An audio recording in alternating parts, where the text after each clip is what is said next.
This is ABC Sports coverage of the 2024 AFL Premiership season. AFL. On your radio. On digital. And take us with you on the ABC Listener. Look for the AFL button.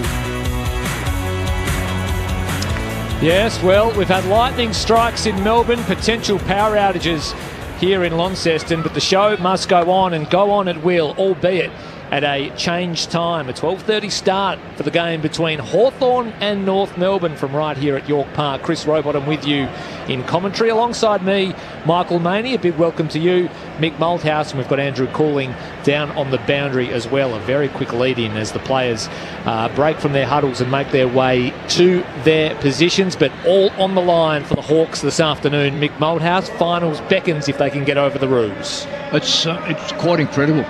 When you consider we're sitting here, and I know, Chris, that early in the season I've tipped the bottom five. Hawthorn was certainly one of them.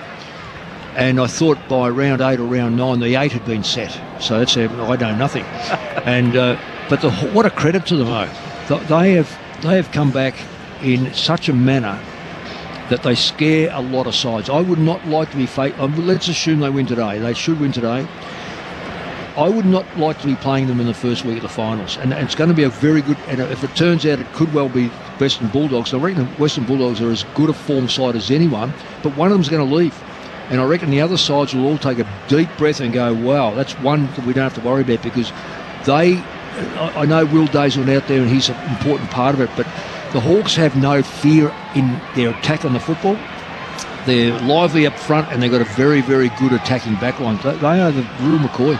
Fascinating encounter in front of us here in Launceston. Hawthorn and North Melbourne with a final spot on the line. The lights are on, the skies are grey, but we have a game ready to roll. The first bounce, you're with Michael Maney. Win and you're in if you're a Hawthorn supporter.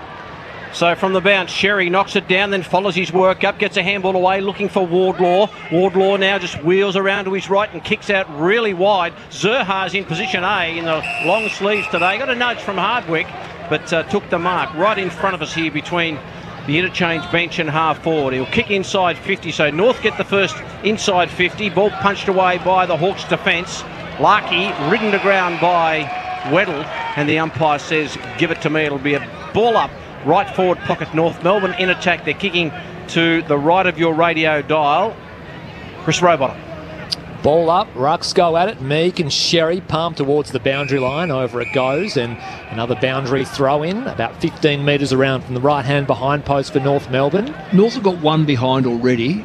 I'm just trying to work out where the Hawthorn players. He has to be at this stoppage.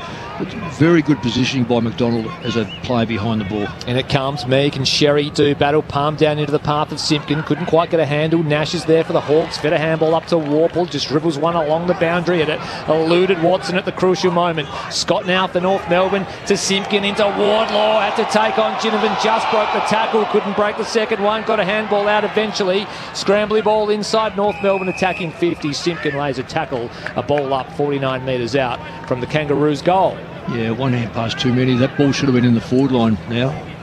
Good intent by both teams. Nash he read it off the hands of the ruckman, but couldn't go anywhere, and he was ridden into the ground by Powell legally, and the umpire will ball it up again. It's about 45 from North Melbourne's goal. Kicking to the right of your radio dial. Hardwick just got a tap on it. Morrison might have initially got one high, and the umpire will say that way. He's paying advantage, and it goes to Impey. Impey with that familiar stride, kicks out wide, sets Ginnivan a task. Ginnivan and McDonald, who's that extra? Ginnivan did well to hold McDonald up because the ball fell to him. He backhanded it, did McDonald. Now it goes to McKercher. McKercher goes in short to Simpkin. Had a grab at it, couldn't take the mark, but he was interfered with by Meek. Got a high one, did Simpkin, then he'll send North Melbourne forward. He's got Zerha on the move out the back. Well, he got hands to it and couldn't quite complete the mark. Spills out of bounds in the left forward pocket for North Melbourne, who were doing all the attacking in the early stages of this game. We might go down to Andrew Cooling for a quick conditions update. Yeah, it just started raining here, fellas. Held off all pre-game, but starting to drizzle. Nothing too much, but getting a little steadier. That's probably the reason why Zerha dropped that. Just a little bit slippery. Sherry to the front, but it was Meek over the back who got the tap straight down the throat of Nash, who throws it on the boot, clears defensive 50 for the Hawks. Gunston front spot, couldn't bring it down. Watson might have been held without it. Umpire said no. Here's Newcomb. Feeds Chol on the outside, but Ginnivan arrives first. Gathers and handballs to Morrison, who's straddling the boundary on the outer wing. Kicking board is a good one. Finds Deer. Back to Ginnivan. Inside 50 go the Hawks now. More direction. Had 2-on-1, and he couldn't quite complete the task, but he sees it over the line for a boundary throw-in. The Hawks transition it quickly, and all of a sudden we're in Hawthorn's forward pocket 10 metres around from the right-hand behind post. Yeah, and that loose player, McDonald, really got caught up in play then, so he become useless, and that's the reason why the Hawks will be able to keep that ball in the forward line. Not the best kick by Moore to a 2-on-1, 2 North Melbourne and 1 Hawthorn, and this ball just been ushered over the line. It'll be another boundary throw-in, so we've gone 3.5 minutes in the first term, no score yet. Light drizzle coming down here, but it's clouds very, very low. This might be all we get today with a bit of luck. 2 o'clock, locals say. It might just bucket down for a while from the ruck. And a free kick. The man in front, which was Sherry, and he's in the right back pocket for North Melbourne, just waiting for things to settle. Sherry gets the kick away to half-back. Impey's in position A, couldn't take the mark, so too Sicily was there. A little quick kick out of there by Shields, playing his pretty much his last game today, the former Hawk, and now Kangaroo. 3 premierships for Hawthorn. Now, D'Ambrosio's got the mark as they switch play Hawthorn to this side of the ground, right in front of us here in the broadcast side. He's perusing his options. He's going to go short eventually to Sicily, who's on the back edge of the centre square. He shoots a ball across the ground where Weddle awaits on the outer side. He waits and takes it on the bounce, then takes a bounce himself. Pops one over the top to Impey, who marks uncontested at right half forward. They'll go inside 50 now, the Hawks. We've got a 2-on-1. Chol flew early, couldn't attempt to take the mark. In fact, it was an unrealistic attempt, and it'll be a North Melbourne free kick in defence. Chol a little enthusiastic, and the free will go to Jackson Archer, 30 metres out from his defensive goal. So both teams yet to score in this one as the drizzle just falls here in Launceston. McKercher takes the mark in the right back pocket of his home ground here in Launceston. Welcome home to the star Tasmanian. He kicks up the line. Teagle flew over the back, got hands to it, couldn't reel it in. Eventually it makes its way over the boundary line. And we'll have a boundary throw-in at the left half forward for the Hawks. Ball about to be thrown in. The lights are on if you're listening at home. Let's hope the power stays on as well. Meek knocks it down just to his bootlaces, kicked off the ground. Opportunity for North Melbourne, now kicked off the ground Hawthorn's way. Well done by the Wizard, taken by Watson. Little handball, bouncing ball goes to Amon. Amon's kick is a perfect one to Ginnivan, who was running with the flight. And he's about 30 metres out directly in front. That was an absolute gem of a kick from Carl Amon, setting up Jack Ginnivan for the first score of the game. He's been in great form, Amon, all year. In fact, all year he's so reliable. And Ginnivan, of course, an opportunist half forward. Puts himself in and about Ginnivan. He's more reliable this year than what he has been in his career, and it's only been a short career. 23 goals on the season for Jack Ginnivan. Will this be 24? From about 35, stabs at it. Goal umpire moves a little to his right. But the first goal on the board goes to the Hawks. They move to 1 straight 6. North Melbourne yet to score. We've gone 6.5. We're here at York Park, Michael Malthouse. Yeah, it's almost predictable. The North Melbourne are trying hard. They're certainly in the contest, but when it gets down to I guess, just that little micro area where you go forward or you go back, and just a couple of fumbles under pressure. Zerha in the first couple of minutes could have had a shot on goal, missed one 10 metres out, not directly in line.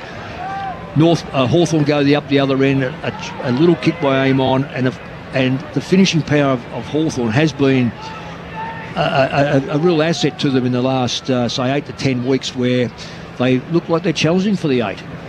Drizzly, greasy and slippery conditions. No matter for Meek, who just took it out of the ruck, missed the handball, but There was Newcombe mopping up the mess. He's got McGuinness out wide into the team this afternoon for the injured Will Day. Sweeps the ball inside 50 for the Hawks. Gunston's at the back, off hands. He'll get there first. He just socked it off the ground. Almost a miracle from tight in the pocket, Jack Gunston, but it just misses to the wrong side of the goalpost. A minor score for the Hawks. They're 1-1-7. North Melbourne yet to score. 7.5 gone first term.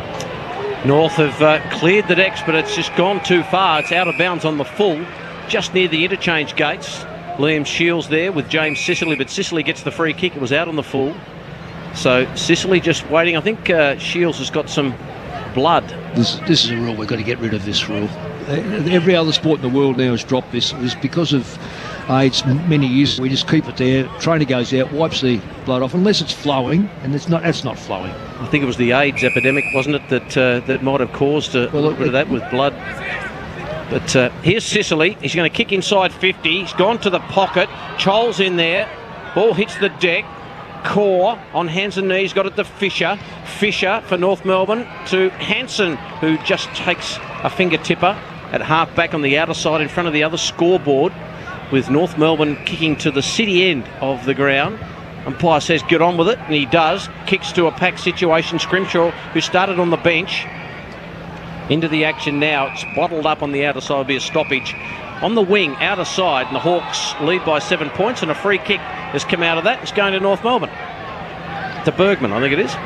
The thing we haven't discussed are two coaches. I don't know whether there's a great deal of love between the two coaches, so I can imagine that Clarkson's team would be trying to upset the Hawks for a few reasons. No doubt. Plenty of little subplots to this game, and the Clarkson-Mitchell handover or transition or rivalry is certainly one of them. There's no doubt about that. North Melbourne with a chance to knock Hawthorn out of finals contention, but they won't get far with kicks like that. Straight over the head of Davies Uniacke, who had to go back and amend things. He does so pretty well. He just arched the back on Chol and put North Melbourne to centre half forward. Wardlaw, now Hanson Jr. fed a handball out to the numbers. Ginnivan had his head knocked off. For real this time. There was no faking about that. He takes so many high, doesn't he? I don't know whether it's the way he plays close, and that was just a high tackle. No dropping the knees, anything. Short ball to McGuinness is no good, and they've turned it over here, the Hawks. Chance here for the Roos. Over the top, Stevens gets to left half forward. Handball over the top now to Zurhaar, who's streaming inside 50. Could have potentially taken the shot. Went for the handball to Larkey, who was standing still. It was an interesting choice from Zurhaar. He was immediately pounced upon by a pair of Hawks, and they win a holding the ball free kick deep in defence. Zurhaar, I thought, had time to steady and have a shot. And that's that very thing I say, the difference between the two teams. One takes the right action. North Melbourne, two-hand passes unnecessary there. It should have been a short kick, and you mark the ball, 5 metres out. Andrew Cooling's on the boundary. Yeah, just a bloody nose for Liam Shields. Nothing significant, not too much blood at all. He should be right to get back out there in a couple of minutes' time. Ball's on the outer side at right half back for the Hawks. It spills out of bounds for a boundary throw-in. Hawthorn 1-1-7. North Melbourne yet to score. 10.5 gone first term. Saturday footy on ABC Sport. Michael Money and Mick Bolthouse. Well, they've had two shots, Michael, if I just say. They've had their two opportunities to score goals, North Melbourne, and they've fluffed both because of probably just wrong election of the football. A little bit of hesitancy sort of in and around that forward 50. Yeah. So the ball wrong choice. The ball is now just outside. North Melbourne's attacking 50 outer side. Meek knocks it down. Mackenzie laid it off to Newcombe, who did a 360 and then hooked it around his shoulder. Gunston was there leading the races. Davies Uniacke, punishing tackle by Mabior Chol, which is something that he's brought to his game since about round 6. Mabior Chol didn't think he had it in him, the big fellow, but he's really powering away. His defensive side of his game has really improved. Boundary throw in, outer side wing. Rain still drizzling. Meek knocks it down. They both got a piece of that, both he and Sherry. Hands and knees, Stevens. Got it away to Powell. Then a handball to Sherry. Sherry just hacked it forward. Larkey in front couldn't take the mark. Hanson Jr., who's been lively, couldn't collect the footy at that particular point. Here's Zurhaar. Gets a handball away to Wardlaw. They got a free kick, North. Wardlaw straightens up and kicks a goal. North get their first goal of this afternoon's encounter. An earlier game, the 12:30 start, George Wardlaw gets his first, and it is 1 straight 6 North Melbourne. Hawthorn 1-1-7, and I guess you play to the whistle and play to the call and Wardlaw just did it nicely from about 25-30. Very good finish, really good finish, and a lot of toughness in that. Because it's a bit greasy, that ball, you've got to be able to take the football, guard the ground around you, and then create something from it. That was so well done by North Melbourne. Right at the top end of their 50, that's what created the goal. And Hawthorn just couldn't take the ball back off North. I'm not sure, who was the player who got that first hand pass out? I'm not sure who it was, but it was a really clean grab and a clean hand pass that got the game going. Would have been Powell, from memory, perhaps. So 1 point in it as we go back into the middle. Off the ruck tap, it was Simpkin who fed it out to Powell, and now Davies Uniacke. Chance again here for North Melbourne. High ball towards left half forward. Didn't quite strike it the way he intended. Off hands, Frost comes through for the Hawks. Just tumbles it forward. Ginnivan out the back, led the chase, but he was met by McDonald, who just forced it over the line and killed the footy. A boundary throw in between wing and half forward for the Hawks. Outer side. Drizzly conditions here in Launceston, grey skies, lights are on. This game moved to mitigate the need for the use of the lights, but here we are. As Mackenzie throws it off the tap, off to McGuinness for Hawthorn. High tumbling ball inside 50 for the Hawks. It eludes all comers. Another boundary throw in, about 40 metres around from the right hand behind post. The Hawks lead 1-1-7. North Melbourne 1 straight 6, 13 and a half gone. Tempered start here in Launceston. Saturday footy on ABC Sport. North, if they can just eliminate a few little errors, they'll be in this game for a long way. From the throw-in, make it the front.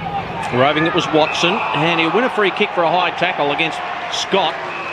And North not too happy about it. Simpkin in particular said that you might have staged for that. Yeah, he's got a habit of, because he's small or short, shorter than most players, he has a tendency to roll that shoulder up, like Joel Selwoodish, or just start to drop the knees. And I just think he does get a lot of free kicks from that. And I'm not sure under the rule that they're trying to change where the tackle starts. If the player contributes to it, well, he's got to wear it. Such a split-second thing for the umpire. From about 45, Watson's got some elevation in the kick. It's moving its way around and hits the post. He got a lot of elevation on the kick, just got under it. And the Hawks moved to 1-2-8. North Melbourne 1 straight 6. We've gone 15 first term. Fisher in from fullback, just scans the field. Decides to gain about 10 metres and then just dump it beyond defensive 50 to Teakle, who got hands to it but couldn't take the mark. Morrison there for the Hawks, feeds it back to Amon in 2 minds, but gets onto his left boot and puts a really nice ball out in front of McDonald. It just eluded his fingertips and goes out for a boundary throw in. Left half forward for the Hawks. The two main ruckmen, it's a terrific duel. I know they're not necessarily going against each other right now, but Leake and Cherry, it's fantastic to watch 2 young ruckmen go at each other. Weddle in the ruck on this occasion, palmed it towards the boundary. It was kept in momentarily by Mackenzie, but eventually over it goes. So the subs this afternoon for Hawthorn, Luke Bruce, as he's been for much of the season, and for North Melbourne, Blake Drury. Winning a lot of the football in North Melbourne, so it's not as if it's one-way traffic. It's not as if I know it's the last game for them. Weddle contests the ruck down to D'Ambrosio. Now Amon feeds a handball out to Newcomb. Gets inside and goes onto his right boot and puts Hawthorn inside 50. Chole's there, just too strong for Core. Pushed off and took an easy chest mark, did Mabior Chole. He'll kick for Hawthorn's second goal from 35 metres out on a slight angle. Well, that came about because of a very poor setup by North Melbourne at the stoppage. It's in and out. They had no one on the defensive side. Hawthorn loaded up with two players. They were all around the area, but the 2 players, they could raffle it. And having a sighter like that, they were able to get the ball very easily into their forward line. And the long sleeves this afternoon is Mabior Chole. He's Hawthorn's leading goal kicker with just 33 majors this season. He ambles on in, strokes this one towards goal and sneaks it in by a coat of paint. The thinnest of margins for Mabior Chole, but they're all worth 6 points. Hawthorn kick their second of the afternoon. They're 2-2-14. North Melbourne 1 straight 6, 17 and a half gone first term. Saturday footy on ABC Sport. Nick Malthouse. Yeah, well, as I said, that came about because of a very poor setup by North Melbourne. And I know sometimes you tend to think, and those that aren't here and just listening to us, that you've got your midfielders and you've got your ruckman. Your wingers have got to play a big part, and so does your half forward. Your half forward's got to come up, that ball's on the wing, come up and make sure that the winger does not have free access to the football. Now, that North Melbourne half forward didn't make any contribution whatsoever, and so Hawthorn were able to easy exit the stoppage. That's what created the goal. Chol in the ruck against Sherry, who's back on the ground. Warple got the handball out to Newcomb, who dropped it and then got it back now to McGuinness, who shrugs a tackle, gets a handball away to Morrison, who heads to the wing, and then goes to Watson at half forward, who takes the mark on his chest. Couple of kicks out from goal. Nick Watson. And what has he got ahead? He might just sit it up really high. He has. Deer's going to have a crack at it. Sherry should have probably taken the mark, but the ball comes off hands and rolls through for a rush behind. Hawks 2-3-15. North Melbourne 1 straight 6. We've gone 18 and a half. First term. You're listening to Saturday Footy on ABC Sport. Short pass from Fisher to McKercher in the back pocket for North Melbourne. Kicks towards Curtis, who just had it knocked away by Impey. In fact, he infringed. It'll be a free kick to North Melbourne at right half back, so they get out of D50. Where's the next one going to go? Up the line to the big boys. At the 4 was Teakle, but Foster read it best, just gathered it and put a spiral back inside 50 for the Hawks. Off hands, was beautifully rode by the Wizard Nick Watson. Cuts a path, bends it around. What a goal from the Wizard. He waves his wand and casts some magic here in Launceston. His first of the afternoon. And Hawthorn with an early break, 3-3-21. North Melbourne 1 straight 6. A classic Crummers goal from the Wizard Nick Watson. 19 minutes gone. First term Saturday Footy on ABC Sport. Nick Moldhouse, that was a thing of beauty. Absolutely. And quite remarkably, I reckon it's almost since he's come into the side and started to establish himself that Hawthorn, the fall, that's why Brewster's on the bench or starts as a sub, because they no longer need that. Well, not that they don't need it, but they need a player that's good on the ground. They've got some height down there when you've got Chol and so forth. But that Crum was just out of the textbook. And then to then steady and then kick the ball around his body, because he knew that's what he had to do. He's one of the main reasons why I think that Hawthorn have been able to get on a roll and put pressure on the opposition. So clean too. 3-3-21 to 1 straight 6 in favour of Hawthorn from the centre. Moore just spun around, couldn't get there. Nash over the footy. Warple trying to get it out to Moore. Doesn't happen. Well done by Wardlaw. Handball just over the top to Sherry, who's got to knock it forward. Powell got one in the back, no free kick. They're all fighting for the footy. They just pile in, stoppage and a ball up. It's Willing. The Hawks have just made the most of their opportunities. Whereas North have frittered a couple away. Another ball up. Meek got it down. D'Ambrosio stood his ground, ducked his head. And that should not have been a free kick. Spot on. Ducked his head right into that. There's no free kick there. Short ball into the middle of York Park. McKenzie right on the bullseye. We didn't know he had Wardlaw for company. Just got the handball off in time to aim on. Left foot ball inside for the Hawks. Over the back now is McGuinness. Scoops it up with one hand. Can't quite bring it under his spell, and over the boundary line it goes. So deep in the tack once again for the Hawks, who lead by 15. 3-3-21. North Melbourne 1 straight. Can they add another? In it comes. Meek and Sherry contest the ruck. Meek gets to the front, palms it down only as far as Stevens. Off to Fisher. This trickles out towards the boundary. Umpire lurks. Insufficient intent. So we might see a few of those paid today in the slippery and greasy conditions. A short ball from Wetter was over the head of Morrison, but Watson working hard at ground level, can't quite bring it under his control. Eventually Simpkin does, but he's wrapped up by McDonald. So a ball up inside 50 for the Hawks, about 40 metres out from their goal. Umpire throwing it up. Sherry and Meek just jostling for position. Might be a free kick to Sherry there. I think Meek might have had hold of him. It's a free kick to Meek. Oh, that's ridiculous. Well, that was, for all intents and purposes, a free kick to Sherry every day of the week, but Meek's got it and worked that one out, because you've been around a while, Michael Moldhouse. What I'm saying, these are the two ruck. They're genuine ruckmen. They've got size, they've got bulk, they've got height, and Sherry played in front.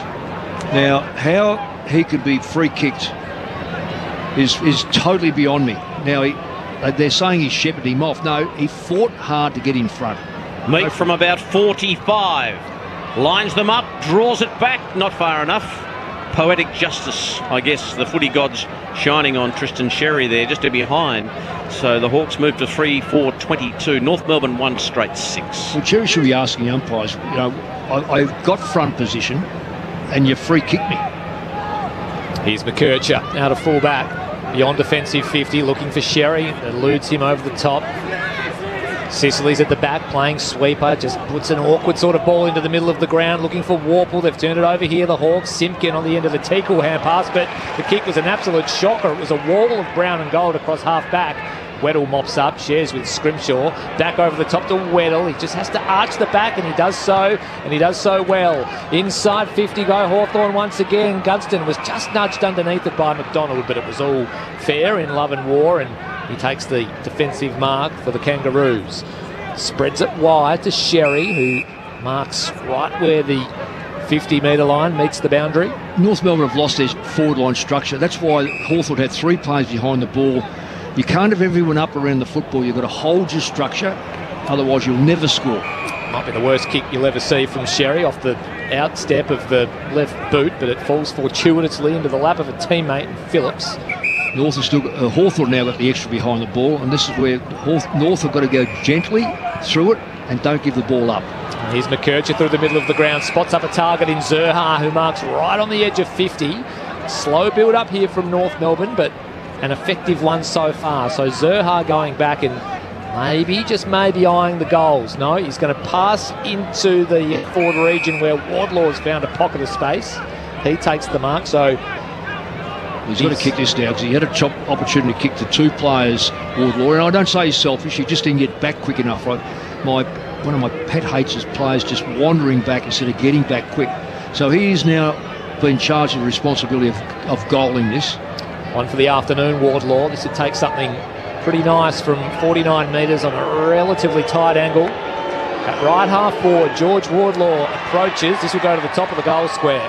So it'll be no score off the kick. Scrambling inside the left back pocket, knocked over by Scrimshaw. So no score, but a stoppage.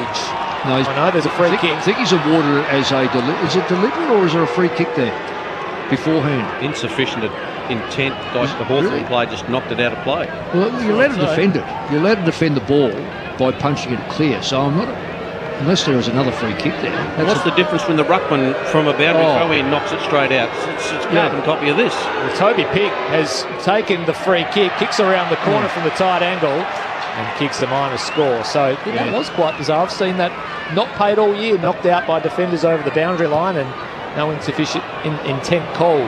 Well, the Hawks boom it to the centre of the ground, and Shields takes the mark. In fact, it's Core. Core takes the mark and then spreads it away and finds Dawson on the outer side to Davies Uniacke on the wing outer side. Long way from goal. Hawks getting back. He spotted Dawson, who just kept running. That was nicely done. Ginnivan stands the mark. So Dawson in the centre square, kicks out wide. Core's made good ground. Then he just chips it in short. That's a terrible kick. D'Ambrosio couldn't mark it. Tries to tap it away. And Mackenzie comes in. Now Scrimshaw. D'Ambrosio tries to squeeze the kick to Chol. Couldn't take it on his chest. McGuinness, a little fumble. Here comes Scott. Gets the handball away to Fisher. Fisher with another handball back a couple of metres to McDonald. He wheels around but gets it on the instep and then just turns it over to D'Ambrosio. Takes the mark inside defensive 50, right on the paint. Agricultural from McDonald. Just wasting much better. Yeah, just wasting a lot of opportunities, have they, North Melbourne at this stage? Fisher pounces on a loose kick out of defence from the Hawks. There's a one-on-one inside 50. No clear winner. Frost went in really, really hard. It ended up with Sicily, who was taken over. There'll be a boundary throw-in on the forward pocket. Right forward pocket for North Melbourne. There's no question about their intent, North Melbourne. They are right on it. But they're just making that last possession error. It's costing them. In it comes, Meek over the back. Gets a handball out in the Nash direction. He's immediately confronted by Wardlaw. It spills out, though, through Hawthorn hands. Mackenzie knocked it on to Ginnivan. And now on the outside, McGuinness. Left foot ball up the boundary line. Chol flew over the top. It'll be a free kick to North Melbourne. fact, but to go against Cowshadeer, I think, at the back of the pack. So Dawson with the free kick. Right near the interchange gates. A couple of possessions. Kicks to a packed situation. Frost with a big thump away. Moore, a little palm down looking for McGuinness. And then McGuinness had to give a little shepherd to D'Ambrosio, but it slips out of play. It'll be a boundary throw in right in front of our broadcast spot here. Inside 50s, incidentally, 12 by these reckoning, hopefully up to date, 12-9. 7 of those 12 against were have scoring opportunities for for Hawthorn, rather. Andrew Cooling. Jackson Archer's just come off clutching his hamstring and he's heading immediately down the race. Blake Drury is starting to warm up, so it's a concern for the Kangaroos there. It's blow for the defence from the boundary throw in taken by McGuinness. Handball errant, looking for more, but it was way off the mark. But Impey's got to get involved here. They all missed the footy. Well done by Wardlaw. Thought he might have been tripped. Got a handball away. It's right in the centre. McKercher, we know he's terrific with that left booming kick with his. Looks for Larkey. Larkey can't take it. Surely a free kick. Nothing happening. No free kick. Ball's on the outer side. North in attack. Little scramble taken by Hardwick now, right up against the paint of 50, and Hardwick goes down the line. One-on-one, Ginnivan almost reeled in a beautiful mark with the one hand on Fisher. It bobbles up, Fisher won it, got it to McKercher, now back to Fisher. Under pressure, high left foot ball, will it stay in? McDonald got there, what will the umpire say? He just kept it in as it went over the boundary line, so a boundary throw in. Centre wing outer side. Hawthorn 3-4-22 lead North Melbourne 1-1-7. Pretty scrappy affair so far here in Launceston. Greasy, slippery conditions, grey skies overhead. The lights are on, as is the power, which is good signs. Sherry over the top of Meek, just held on to. Meek now applies a tackle. It spills out in the Sherry direction, gathers the footy, gets onto his right boot and puts the ball into the middle of the ground somewhat dangerously. Massimo D'Ambrosio is there first. At ground level was Moore, got her off to McDonald. Now Impey tumbles one towards the forward 50 for Hawthorn. Met by Ginnivan on the bounce. Short ball inside is good. And Hawthorn will have a shot on goal by a Cowshadeer, 48 metres out slide angle. Yeah, he's been very good, Ginnivan. When I look at Ginnivan, I think of Lockie Schultz, which is probably unfair, but they probably kicked the same amount of goals, quite frankly. That's dare say, but Ginnivan just seems to come up a lot further up the ground and lends assistance. He's always been a good team player, but he's certainly been an asset for Hawthorn. So Deer leans back on the kick, and it was picture perfect as soon as it left the boot. His first of the afternoon, and what a season this young Tyro is putting together for the Hawks. Hawthorn stretch the lead out. They go to 4-4-28. North Melbourne 1-1-7. It's a 21-point advantage deep into the first term Saturday footy on ABC Sport. Mick Malthouse. Yeah, it'd be unfair to say that Hawthorn haven't deserved it, because they have, but I just feel North Melbourne have had opportunities, but they just haven't got that last bit of class, just to finish off, just to find someone 20, 30 metres out where it's an easy, like that one, like it's an easy shot on goal. Ginnivan does all the hard work, Deer marks the football, goes back and slots it through. If you have a look at the inside 50s, it's now 13 to Hawthorn, and they've gone 8 times. North Melbourne 10 for 2, so it just doesn't work out that way. 4-4-28 to 1-1-7. Hawthorn got it out of the centre and then booted forward. There's only about 30 seconds left in the term, 30 to 40 seconds, and the Hawks have got it inside 50, sniffing another goal. It's just starting to take a little bit of control of the match in the last 10 minutes, Hawthorn. North have been terrific. Boundary throw in. Sherry knocked it down. No one can drive their way through that. Davies-Uniacke there. Warple almost to the line. Stays in. Morrison couldn't grab it. It's right on the paint of 50, right near the boundary line, the outer side. Wardlaw just caught with the footy. As time ticks away, we've gone 31, almost 32 in the first term. Up it goes. Right on the 50 for the Hawks. Out of the congestion, Nash applies a strong tackle, sends his opponent over the boundary line. So another stoppage deep into the first term. 32 minutes gone. Hawthorn with a 21-point advantage as it looks to book its place in September. Who would have thought? 15 or so weeks ago. And it comes once again. Meek to the front, just double fists it. Only as far as Liam Shields in his final game. Tumbles it outside a defensive 50, but Hawthorn have the numbers. Amon arrived there first, but Simpkin just worked him over the line. So another boundary throw in, this time it's centre wing on the outer side. Seeing some shots on the big screen of Jackson Archer talking to the medicos downstairs. A suspected hamstring injury, so the whistle has blown. And there's a free kick off the ball going to Tucker, is it? So Tucker's got a free kick and he chips the centre half back to Fisher. And now the umpire says no. Well, that was just all a dress rehearsal, so you need to take it back. Yeah, well, someone's got to get out there and say what the clock looks like, because it's got to be marked inside 50, otherwise they're going to run out of time. This is where the bench people have got to be working so hard. Well, Sherry ended up with the free kick who got it to Tucker, who kicked lateral forward, and that was that. Yeah. This is where your bench. Players got to look at the bench and go, we're zero. There's a zero there. Get the ball in there. See what happens. You might take a mark. You might have a shot. But no, he goes sideways. Well, guess what? You're gobbling up the time. So someone's not working the bench the way some clubs can. Quarter time at York Park. Hawthorn 4-4-28. North Melbourne 1-1-7. Goals to Hawthorn. All single goal kickers to Chol, Ginnivan, Deere and Watson. And for North Melbourne, it was George Wardlaw who kicked his first goal at the 12-minute mark of that term. So it is a 21-point lead to Hawthorn. Some major ball winners for you before we take a short break. Zach Fisher has 10 for North Melbourne, 9 to McKercher, Wardlaw and Sherry with 7 apiece, while for Hawthorn, D'Ambrosio has 8. Ginnivan 7, McGuinness and Newcomb with 6 apiece. We'll take a short break from here at York Park in Launceston, where Hawthorn lead North Melbourne 4-4-28 to 1-1-7, a 21-point advantage at the first change. Looking for an easy way to find out what's happening in the world of sport? Stay up to date with the week's best sports stories, highlights and analysis with the ABC Sport newsletter. Oh, that is amazing! It's sports content to make you think, or allow you not to. Delivered to your inbox every Saturday. Game, set, bingo! To sign up and get the latest sports news each week, head to abc.net.au/connect, scroll down and select ABC Sport.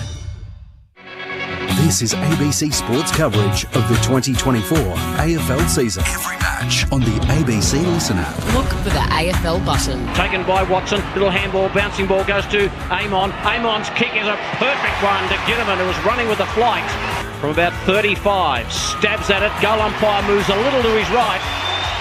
But the first goal on the board goes to the Hawks. Here's Zerha, gets a handball away to Wardlaw. They got a free kick, North. Wardlaw straightens up and kicks a goal. North get their first goal of this afternoon's encounter.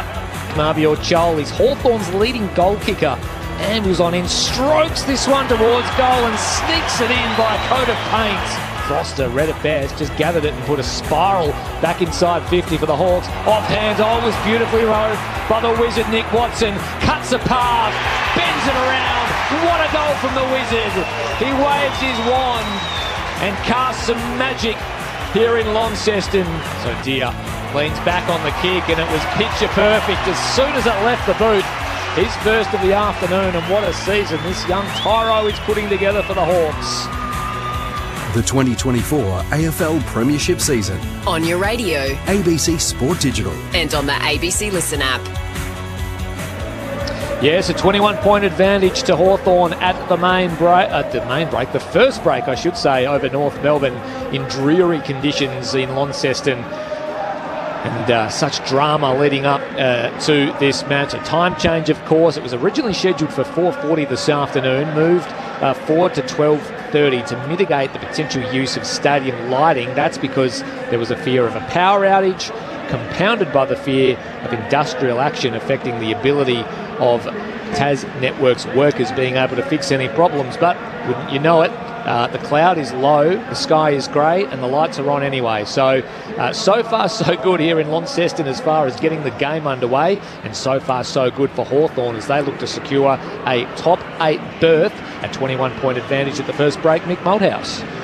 Yep, it's interesting. I've seen Hawthorn play a few times now live, and they're methodical.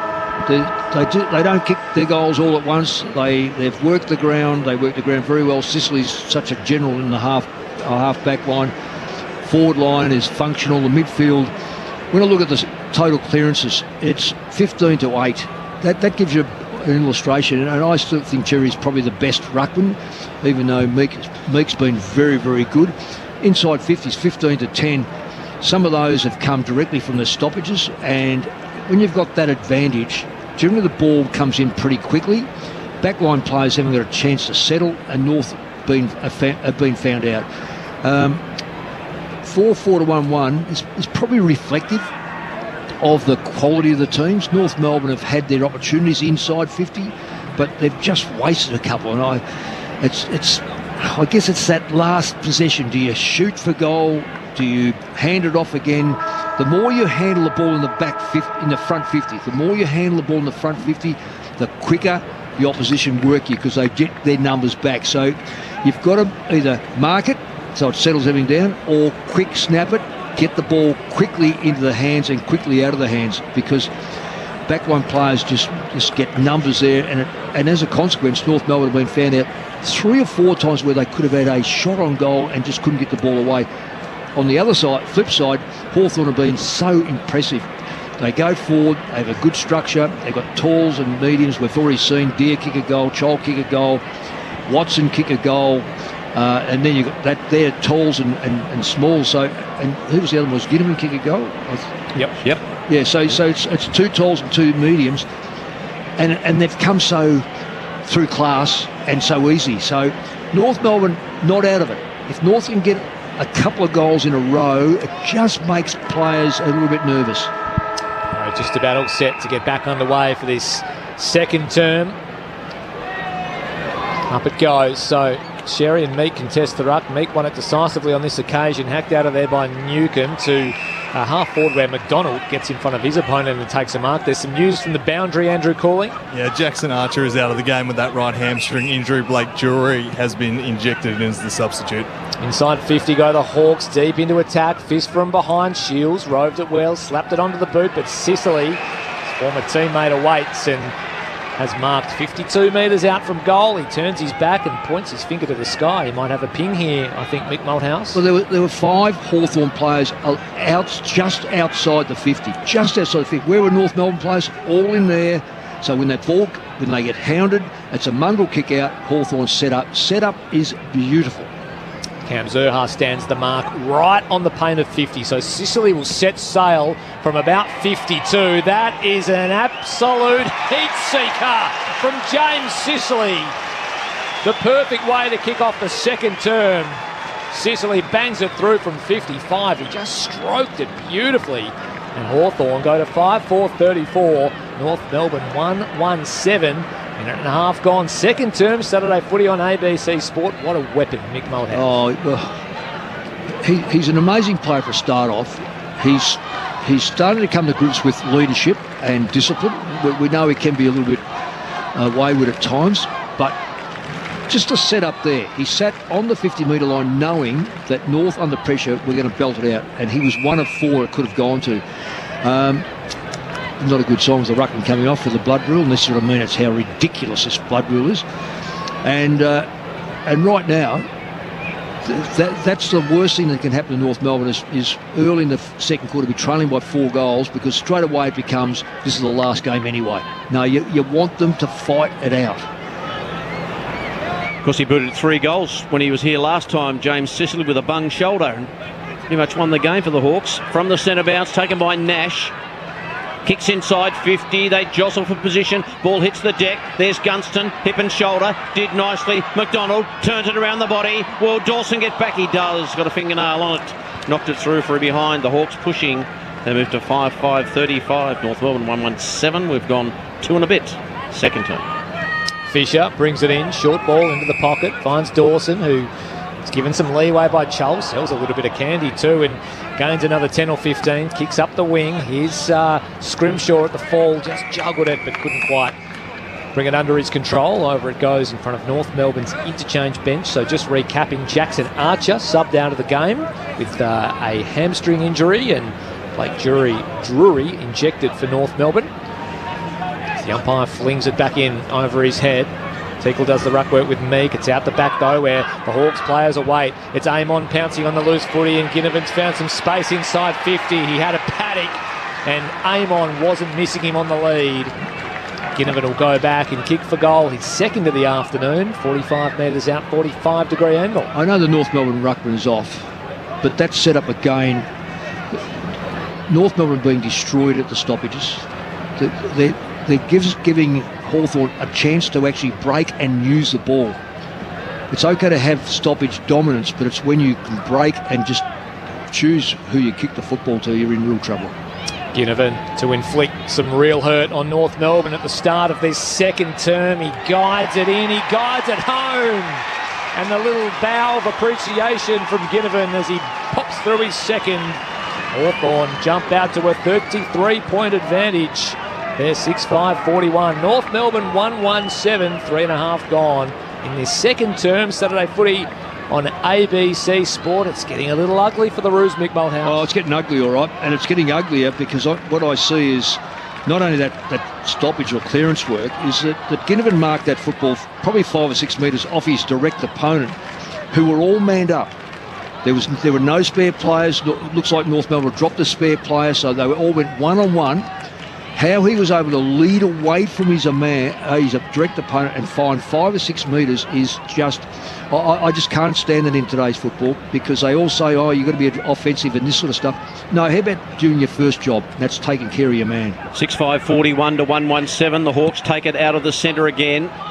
So Newcomb got it to Warple, whose kick was off the side of the boot, and taking the mark in front of Morrison was Stevens, the former Norwood player. He went to Sydney, now finds himself at North Melbourne. Been in and out of the side, got under that kick, slightly to half forward. Scrimshaw worked his way forward. Well done by Davies Uniacke, just read it off the pack. Then the kick was terrible in the end, taken by Ginnivan. Ginnivan got it to Gunston. He feeds it back by hand to Scrimshaw. Running through the centre was D'Ambrosio. Gets it back to Gunston. He's got Impey if he wants him. He goes longer. He said, I want Kalsha. Deer in front. Couldn't take the mark. Got it to ground okay. North still under pressure. Core there. In they go. Handball comes out. Umpire says, give it to me. And it'll be a ball up about 15 metres away from the Hawthorn goal. Andrew calling. Tristan Jerry set to come back on for the Kangaroos. Quite a bit of blood coming out of his nose, but they've patched that up and he's right to resume. Meek does the ruck work, deep in attack for the Hawks. Ginnivan was flashing through, couldn't get a handle on the footy.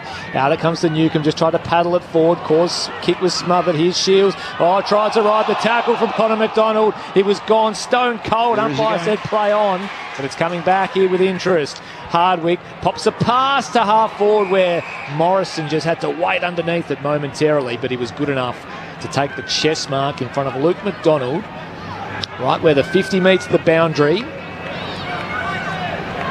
Well, we've got that mark because, again, a great setup by Hawthorn. No North Melbourne players outside the 50, so you're kicking it straight to a wall of Hawthorn players. It's quite bizarre. So Morrison from about 52 metres out, tight angle. Will take something pretty special from here. He sets sail on goal. It's tempting to work back. It'll squeeze in for a minor score only. Harry Morrison, perhaps a little ambitious from the young man. In fact, we're going to go upstairs and have a look to see whether or not it did squeeze in over the top of the behind post. I thought it did from this angle. That boundary umpire would be right underneath that. Surely you've just got to believe what he says. The boundary umpire's got to be on the point post when they're having a shot for goal. Is that fair to say? Yeah, I thought it looked fairly much like a behind from here on the inside of that right-hand behind post, but they are going upstairs to have a look as we have a look at the replay. It's relatively close. If it's directly over the post. Point. It's out in the full. Yeah. Well, the boundary umpire went to put his arms out for out of bounds on the full, but then got drawn into a meeting. Yeah. Soft calls are behind, so they'll need to find some conclusive evidence to overturn it. And he's pretty tight, so a decision has been reached. What have they come up with here? Oh, out of bounds on the full, so no score for the Hawks.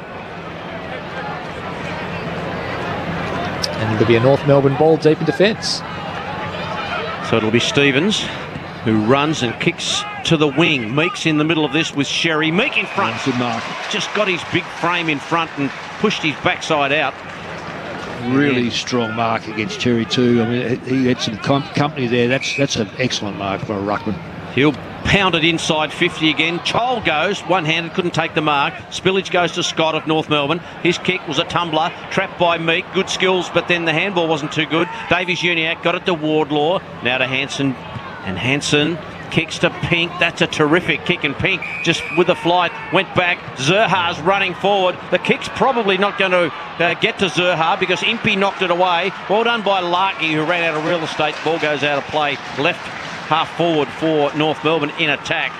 And the kick just didn't quite have enough on it for Zerha. It'll be a boundary throw in. Hawthorn 6-5-41, North 1-1-7. There's the difference between the two teams. That kick, it was on his head instead of out in front, over the top so he can run onto it.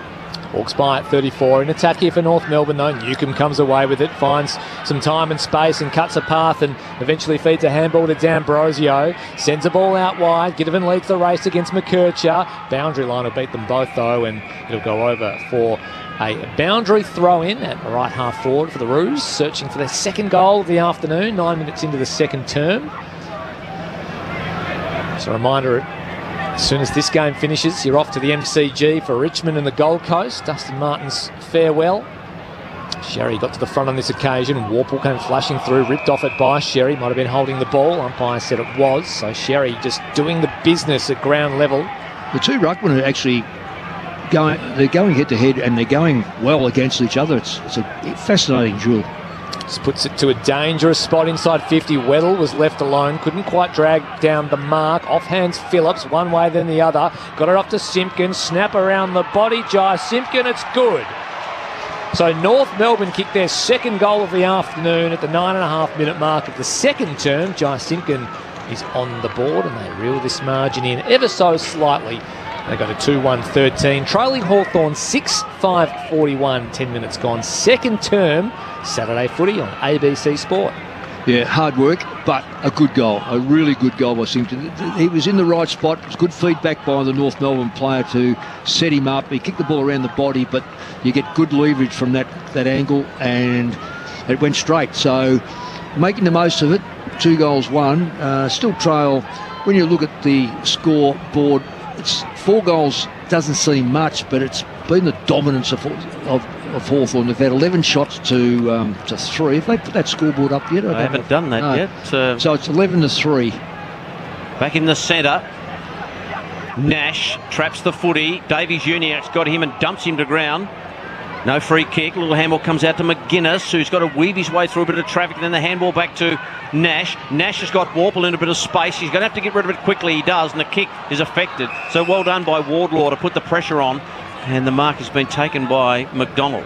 McDonald will go long. Curtis is going to do the roving here. Up goes Scrimshaw with a big thump.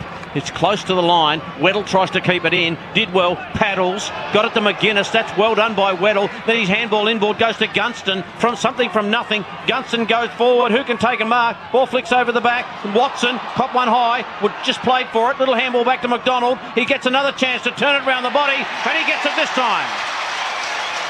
Well, Weddle created that because he could have easily let that ball trickle out of play, but he got it to McGuinness, and then the Hawks were inside 50, and McDonald capped it all off. 7-5-47. North Melbourne 2-1-13, 11 gone, second term. Oh, Michael, couldn't have been better called, Feddick, and you're spot on. That bit of passage of play right in front of us, it was locked in about no more than a metre inside the boundary, and it went through 3 or 4 sets of hands, but it was kept alive. And when you keep it alive like that and you can get the ball into a chaotic forward line structure, then you don't know what's going to happen. If you've got a bit of class on the ground, Watson was class on the ground, did play for a free kick, no question about that. Ball spills out and you're able to knock the goal over. That's because of that play in front of us. Absolutely outstanding. Back to 34 points, the margin. The instant reply from Connor McDonald to the Jai Simpkin major is wait to restart proceedings back in the middle, and that's exactly what happens. Moore at the fall of the ball, injected into the midfield. Been quiet, Dylan Moore, so far this afternoon in All-Australian contention, well and truly. He's gone around the ball to see if he can spark something. Simpkin roved it beautifully off to Fisher. Kick was partially affected as he just tried to bang it forward. Simpkin just well and truly outpointed Zerha. Sicily took a mark on the back edge of the square and now flares it wide to Gunston, who marks in front of Fisher. It was a beautiful kick from Sicily. Gunston deep on the outer side. Sends Hawthorn towards the left half forward. Big pack of players. Who's at the fore? Newcomb just shoveled it out to the wizard Watson, who goes around the body again, but just missing the near side on this occasion. So he's been lively as Nick Watson, but couldn't convert on this occasion. 7-6-48 the Hawks lead North Melbourne 2-1-13. 13 and a half gone second term. Stevens marks the kick in, right back pocket. Goes down the line. Watson will get involved and knocks it out of play. It'll be a boundary throw in. That one's legit. Okay, umpire's ticking that off. And it'll be a ball in. 48 plays 13. 7-6-48 Hawthorn. North Melbourne 2-1-13. That scoreboard updated now. Meek got to the front, but Sherry outmanoeuvred him.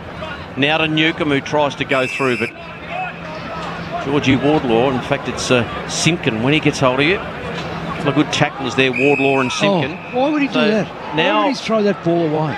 Newcomb, was it Newcomb that threw it away? He threw the ball just threw the ball away. That is bizarre. Seen a bit of that this year. It's a little bit more focus on it. Sherry got the free kick and then chips it away and finds Scott, and he's between his defensive 50 and half and wing as Scott plays on. Scott plays up the line towards half forward. Oh, Weddle just absolutely outpointed Pink. Read it way better and got to the front, took the mark, and now retreats to Scrimshaw. He goes short to Newcomb. Scrimshaw kept on running, received the handball, gets onto his left boot and sends Hawthorn inside 50. Oh, Watson might have just been held. I think he was. Umpire spotted it. The little grab from McKercher. I don't think anyone knows who's a free kick is. Watson's looking, Gunston's looking, the North Melbourne players looking. I'd like to see that again. I just think that there's a little bit of manoeuvring of the bodies to get in front. There was nothing much in it. There was not much in that at all. Watson's as surprised as what we are. There was just a little half grab from McKercher, but as you say, Mick, just more body contest than a hold. Or just trying to find position. Well, I think that's quite legal. Well, Nick Watson with the free kick. And kick for another major. Sets sail from 35 metres out. This one's good. He pumps the fist. And Nick Watson kicks his second of the afternoon. Hawthorn extend the lead. Go to 8-6-54. North Melbourne 2-1-13. 15 and a half gone second term. Saturday footy on ABC Sport. Gee, it was a ticky touchwood free kick. It saw Nick Watson kick his second, Mick Malthouse. Well, you know, what would be going through the minds of the Hawthorn players? I would say that there's going to be a point where they're going to go, we're in the finals, which is probably now, but let's just say it happens in the third quarter. Then it's going to be up to Mitchell. Who do I rest? I know we're going to rest next week, but who do I rest? What's that percentage look like? Because our percentage is going to be very similar to Carlton if Carlton beat the Saints. So we need a good victory. So there's a lot of things still going through the mind, and then there's the form factor. Don't lose your form. Don't play around with your bad, form. Don't lose it. Back in the centre, Sherry knocked it down, taken by Davies Uniacke, who kicks inside 50. Ball's close to the goal line. Might be kicked off the ground by Curtis. It is. Or he kicked it behind. Perfect opportunity off the ground for Curtis, and he missed from about 4 metres out. North get another behind, 2-2-14. And Hawthorn 8-6-54, a 40-point lead to the Hawks. So how would you be playing it, Mick, if you were Sam Mitchell in terms of managing this game in knowing that you've got finals all but locked in? Yeah, I would be very cautious of trying to play too much with form, but I'd also say that my most valuable players, I want them there next week, and if any of them are remotely sort of injured or carrying anything, I'd be giving him a bit of a breather. In the meantime, the Hawks have moved it coast to coast via a magnificent Blake Hardwick kick to Impey, and now they're inside forward 50. It was Gunston who just centred the ball. Oh, Ambrosio just sold the entire candy store and cruised on in and popped it through. D'Ambrosio with some silk and some class inside forward 50. It was the cutting Jack Gunston ball that went centrally. D'Ambrosio pounced, and geez, a smooth mover. Hawthorn 9-6-60. North Melbourne 2-2-14, and they're just a class above here in Launceston at the moment, the Hawks. 17.5 gone second term. Yeah, well, Chris, they're not only a class above, what they are, they're looking at Monday, honestly, the North Melbourne players, they're just, the drop-off from the start of the game, probably 5 or 6 minutes into the second quarter, and now we're seeing a side that is near the bottom against a side that's going to play in the finals for the first time for a number of years. So the class factor and the want factor is just extraordinary. 9-6-60, plays 2-2-14. A secondary bounce in the middle. 15 shots to 4. Says it all. A little bit of that misty rain coming through. Meek reaches over the top. Phillips can't grab it. Zerha's at the bottom of that. And another stoppage. 18, almost 19 gone in the second term. Oh, no, he didn't do anything. So just to fill you in there, Cherry working with the ruckman, and he's pushed his arm across his stomach, and Meek got it right in the breadbasket and went to ground, gets a free kick because he's on the ground. No umpire saw it, he's on the ground. The old gut punch as inside 50 goes Meek to Chol, who can't take the mark. Rowed by McGuinness, he gets his kick away, he bounces it won't go through. Watson's there, but in fact it's Moore. He can't conjure something. Davies Uniacke wants to take it through, thought about it, eventually walks it over the line for a behind, and just that indecision from North again.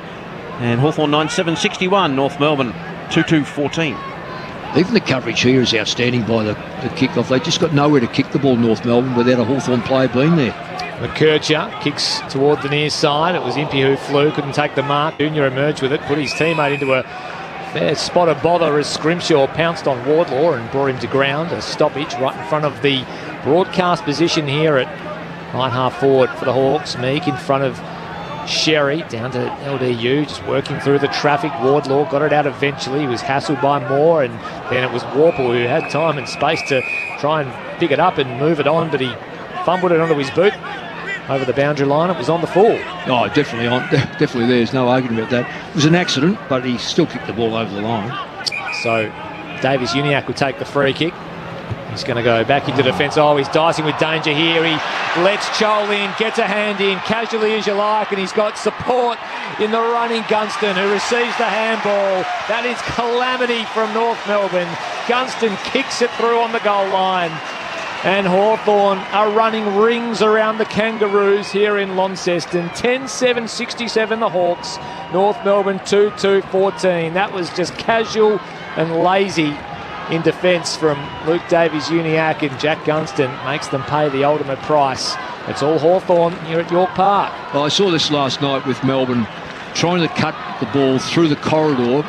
You know, I constantly hear other stations and people talking about, oh, be brave and go through the corridor. No, don't.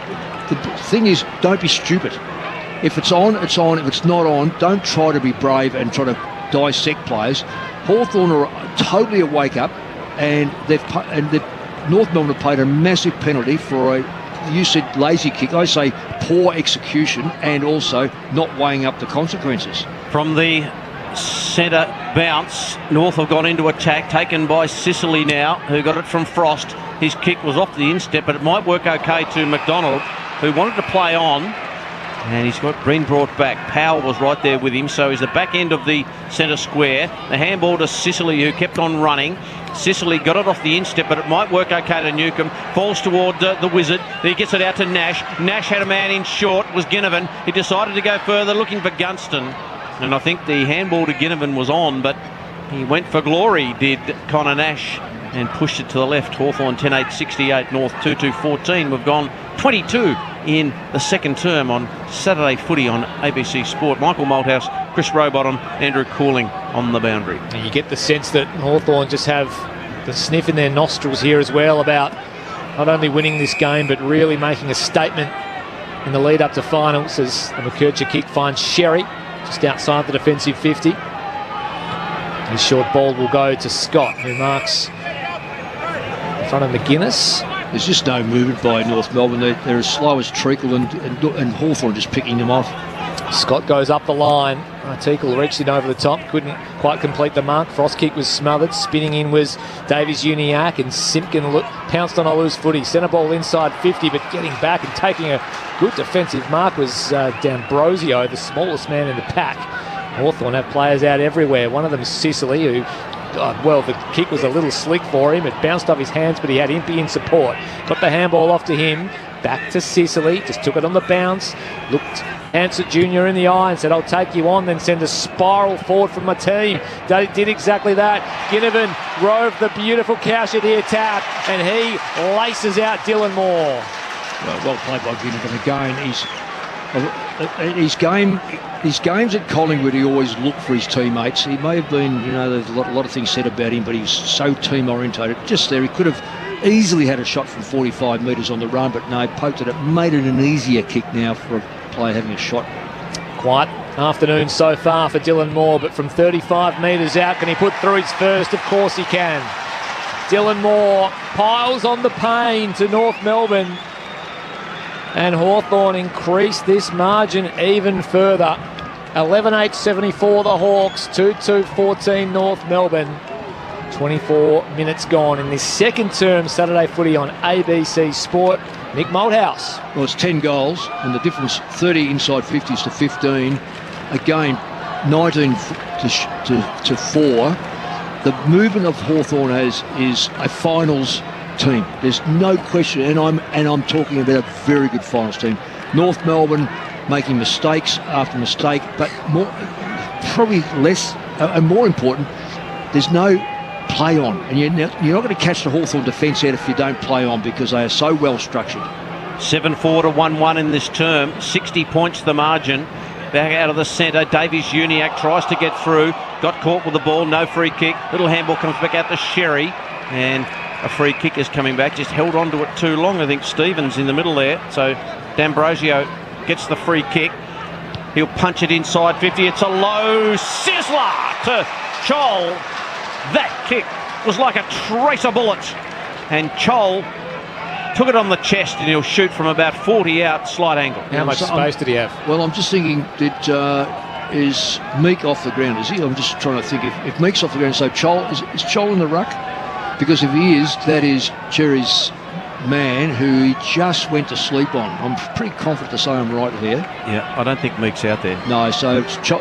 Yeah, so Chol found space for his second, and a 66-point margin. He leans back,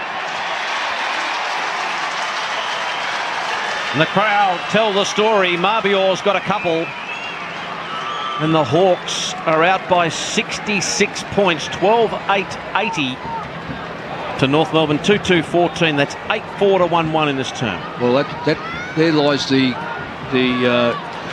percentage, so we can forget talking about percentage now, and we could probably cease worrying about the win, because that's 11 goals, so I can't see that taking place. So right now, what appeared to be of interest is now no interest, because the Hawks have got enough on the board. They can stop now, go home, get massaged, ice baths, and start their reckoning for the finals. I know coming into this game there were some Hawthorn fans just with a pinch of nervousness with the time change and the weather and no Will Day and a few other factors, but those concerns have been absolutely put to bed here, you would think. Well, North's just haven't fired a shot at all. There's been no suggestion of what they want to achieve. Even this sort of stuff here is just cheap, and they go sideways because Hawthorn are so well structured. And here's Ginnivan smothering the Darcy Tucker kick, so Hawthorn just haven't let up on their relentless pressure. The McGuinness balled out to Moore, was a little wayward, and it just beats him over the boundary line. But it was a free kick out of the ruck to Sherry, and then a handball around the back, and then a lateral kick, as you said, Mick Malthouse, and they end nothing happened. Further behind them where they were. So boundary throw in. Meek and Sherry contest. They lock up. Meek won the tap. A free kick out of the ruck contest. It'll go Meek's way. So Lloyd Meek can send Hawthorn deep into attack once again. He's got Impey around the back. He ignores him. High ball, inside 50. Unimposed was Kaushadira, who got a leap, but it might have been tunnelled even. Big tackle laid by Watson, unable to force a holding the ball free kick. North Melbourne scramble it out of defence. Getting in front position was Larkey, but there's a free kick here against him, and Sicily will receive. So, for what reason? I'm not too sure. There's a bit of body contact, and he might have just got him high, but the kick is smothered. So the footy gods smile upon Nick Larkey. Happed forward here for North Melbourne. Falls fortuitously for the Roos. Zurhaar on the end of it. There's no one home inside 50. He has a pop from 55, but it is way, way offline. It dribbles out. It's probably a better result than going through for a point, because there's no one forward of him, so therefore it's either you kick the goal, which he didn't seem to go for. Boundary throw at least gives him a stoppage work and perhaps work a goal. Seen a couple of brilliant smothers in the last couple of minutes, haven't we? That part of the game that is so important. Right forward pocket, North in attack. Meek and Sherry just goes over the back of them. Davies Uniacke can't grab it. Impey did. Got it to D'Ambrosio. Got a call from Sicily across the face of goal. Now a little quick kick out is okay, but it's gone out of play. And the Hawks player was Mackenzie who got it onto his boot and forces out right near the interchange gates. In that stoppage, Sicily sat off 20 metres and with the intention of being the outlet. And sure enough, they know exactly where he is. From the boundary throw in, Meek knocks it down. Mackenzie can't get there. Shields does. Simpkin mops it up. Got onto his left. Impey's at the back. Curtis at the front. Hanson Jr. fell over. Mackenzie got the handball through. Good tackle. Tucker tries to squeeze it down. Hanson Jr. got a handball away to Zurhaar. He steps around Ginnivan. Now Zurhaar will just turn it around the body. Will it go through? He gets it this time. North get a third. And Cam Zurhaar shows his class. And they move to 3-2-20. Hawthorn 12-8-80. We've gone almost 30 minutes in the second term. Zurhaar gets his first. Yeah, well orchestrated too. Good contest. North, once they got the hand on the football, they were able to lay it off to a player who was marginally clear, but it was one grab, margin clear again, out to Zurhaar, margin clear again, find some space running across the face of goal.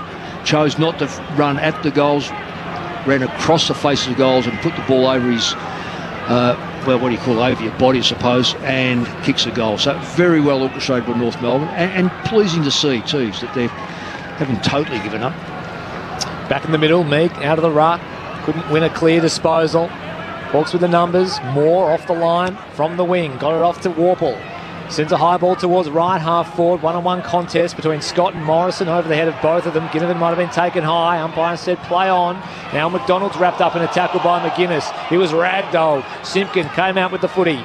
Kicks North Melbourne forward towards the near wing, and Larkey finds some separation, takes the mark on his chest, wheels around. He hasn't got a great deal to go to. In fact, Sicily is the lone ranger for the Hawks back in defence, paddles it into the direction of Weddle. Now back to Sicily, and they come bounding out of defence to the Hawks. D'Ambrosio now at right half back. Cutting ball inside was magnificent, just to the bootlaces though of Connor Nash, who plays a little bit of Gaelic football and toes it forward about 30 metres. North Melbourne support comes. It was Davies Uniacke, now Simpkin. D'Ambrosio arrives for the Hawks, wins the footy, gets it up to Warple, claimed in a good tackle by Curtis. Umpire says play on. They share it through hands here, the Roos. Stevens back to Simpkin, kick a little misguided. Zurhaar arrives on the scene, just works it to his advantage, concedes some ground, back to Simpkin, now Zurhaar. Right foot ball along the boundary, inside 50, Meek gets in the hole, takes the defensive mark, and the Hawks take a breather in defence. He's been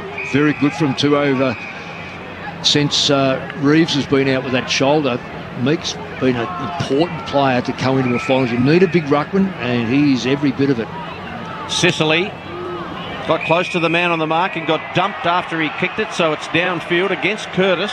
Well, I don't know whether you say dumped. I reckon he got kneed. So that's even worse. Yeah. Now it ends up with McDonald, because the Hawks went forward inside 50, and McDonald's little chipping ball, that's okay, and it finds Core, and that'll be a 50-metre penalty against Nash. So Core's going to be taken to I guess, the front end of the square. North's attacking into the square. No one on the mark, so he just decides to drive it inside 50 with a low ball. Up they fly. Mark taken by Curtis. Yeah, good play. Good mark. Played in front. Nice low kick coming in there too by Core. Didn't give Hawthorn players a chance to position their bodies. So when a ball comes in that quick, you need to be on your toes. You need to know what's happening. And Curtis played it brilliantly. It's what they haven't done enough of today. No, exactly. They've just not taken the game on. Curtis, 29 goals for the year. He's looking at his first here, and North Melbourne's fourth. He just pokes at it and pops it through. So the Kangas get a couple of late goals in this term, 11 goals in this term. So North Melbourne moved to 4-2-26, Hawthorn 12-8-80, and we've gone 33 and a half in the second term. Long time, isn't it? For a 20-minute quarter, we're on 33. This is what boundary throw-ins are useless. Score reviews? Score reviews are useless. Go back into the... Well, they're not useless, but they've got to be quicker. Go back in the centre. OK, we understand the commercial requirements, 30 seconds, but boundary throw-ins and kick-ins should not be... Unless the ball goes over the fence and we've got a box of balls or a bag of balls behind, it should not... A bit like soccer. Just let the game go. Rugby union. Back in the middle we go. Sherry and Meek. Meek wins it down into the path of Nash, who was ridden into the deck. He might have got a free kick. He did. Gets up and feeds the handball to the running Weddle, who sends Hawthorn inside 50. Pat forms at the deep in the forward pocket. And he's over the fists of all comers and out for a boundary throwing deep in attack for the Hawks. 12-8-80, the Hawks lead North Melbourne 4-2-26. And it comes. Meek just worked underneath it by Sherry. High up and under here. Moore tries to spike it down. Got it down to McDonald. Now Newcomb. Now Impey just missed it. Goes and finds it. Back to Newcomb. Rides the pink tackle. Gets himself free and puts Hawthorn inside 50. Sherry gets back. Inovan stayed low. McDonald goes in after it, as did his namesake in Lube. It spills out to D'Ambrosio. Has one for the quarter. Oh, he's lethal. No, he's not on this occasion. Across the face, a minor score. Let's not get sucked into play there. Hawthorn just sit off just outside 50 or just inside 50. North can't clear it and give the ball straight back to them. 35 minutes gone in this term as Fisher clears the decks. Weddle will fly and punch the ball out of play. Decided to go for the big fist, and it rolls out right in front of us here. You see Tucker just working his way back onto the field, and Warple. So it'll be a ball in, 35 minutes and 38 seconds. As the boundary umpire throws it in. Meek got to the front. Newcomb knocked it on. Curtis, hands and knees, fed it out nicely to Tucker, who got it to Simpkin, who fell over, and in comes Moore. Moore tackled, got rid of it, and Curtis will take it to the line. Under a bit of heat from Lloyd Meek as the siren goes for half-time at York Park, and Hawthorn with an 8-goal with 3 second term have set up a big lead to 55 points. Hawthorn 12-9-81, North Melbourne 4-2-26. Goal kickers for the Hawks: Marbior, Chol, Jack Ginnivan, Nick Watson all have 2, and then singles to James Sicily, Massimo D'Ambrosio 1, along with Jack Gunston, Connor McDonald and Kalsha Deer, and Dylan Moore is the other one who got a goal in that term. And for North Melbourne, singles to Wardlaw, Simpkin, Zerha and Curtis. Some leading ball winners for you at half-time. D'Ambrosio 16 for Hawthorn, Sicily 15, Newcomb 13. While for North Melbourne, Zach Fisher has 16, Sherry with 13, Davis Uniac with 12, McKercher with 12, and Simpkin with 12 disposals and a goal. I take a short break from here at York Park in Launceston, where Hawthorn look all set to claim a berth in the AFL Top 8 at the conclusion of round 24. They hold a comprehensive lead over North Melbourne at the main change. 55 points the margin. They're 12-9-81. North Melbourne 4-26. We'll take a short break and be back after this.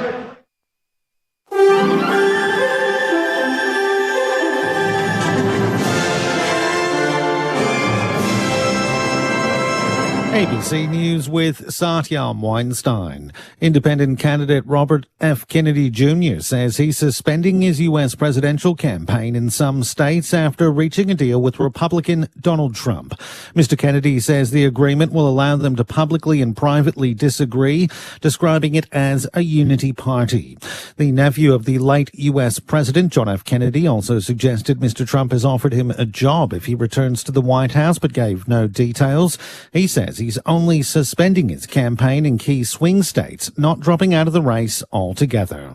My name will remain on the ballot in most states. If you live in a blue state, you can vote for me without harming or helping President Trump or Vice President Harris. In red states, the same will apply. I encourage you to vote for me. A fire is burning on a Greek-flagged oil tanker attacked by Yemen's Houthi rebels in the Red Sea. The vessel is adrift after being abandoned by its crew earlier in the week. The 25 crew members and 4 security guards were rescued by a French warship. British maritime authorities say the ship carrying 150,000 tons of crude oil represents a navigational and environmental hazard. The attack is part of a months-long campaign by Houthi militants against shipping in the region amid the ongoing Israel-Hamas war in Gaza. The Philippines military says there's been another incident involving Chinese forces in the South China Sea. It says a Chinese fighter jet engaged in what it's termed irresponsible and dangerous maneuvers over the deployment of flares. It's the latest in a long-running string of incidents in the strategic area where China and the Philippines both claim rights. There's been a mass stabbing at a festival in Germany, leaving 3 people dead and several others wounded. The BBC's James Reid has more. The attack happened in a central square where bands were playing, as Solingen marked its 650th anniversary. Witnesses told German media that passers-by were stabbed at random. A huge manhunt is underway to find the attacker, who's not been identified. Roads have been blocked and residents told to stay indoors. The mayor of Solingen said the city was in a state of shock, horror and grief. He said he was praying for those still fighting for their lives. Germany's government recently promised to toughen knife laws after a rise in the number of stabbings. It's election day in the Northern Territory, with votes being cast across 25 seats from Darwin to Arnhem Land and Alice Springs. Territory Labor was voted into government in 2016 and are looking for a third term. The race is expected to produce a tight result. ABC Chief Election Analyst Anthony Green says since the Territory's a small jurisdiction, results are often quite close. Hundreds of people are rallying against a proposal for a multi-billion-dollar freight terminal in a small town in southwest Melbourne. Rail freight operator Pacific National wants to build an intermodal rail terminal and warehousing precinct on a 550-hectare site at Little River. It says 200 hectares of the site will be preserved for biodiversity and rehabilitation of critical western grasslands. Little River Action President Adrian Hamilton says the movement of trucks, potential chemical leaks and other disruptions will be detrimental to endangered and threatened species in the area. There are many things. It's the proximity right on the border of a town. Also being in a green wedge zone, there also are endangered flora and fauna in the area. There's growling grass frogs, sun moths, all sorts of remnant grasses, not only endangered but threatened. So there's a number of things in play here. The City of Kalgoorlie-Boulder Mayor says the WA government needs to guarantee reliable power in the region. Around 20,000 Western Power customers across the Goldfields and Wheatbelt lost electricity for 6 hours yesterday due to a fault with the region's main transmission line. After a multi-day power outage in January, which occurred during a heat wave, the state government agreed to replace ageing backup generators, but Mayor Glenn Wilson says residents are fed up and want immediate solutions. You've got many shops who were open yesterday as well in the city of Kalgoorlie-Boulder who've had to close. Many childcare centres closed yesterday morning. It's a very angry community that we've got, a very frustrated community that we've got at the moment with the reliability of power.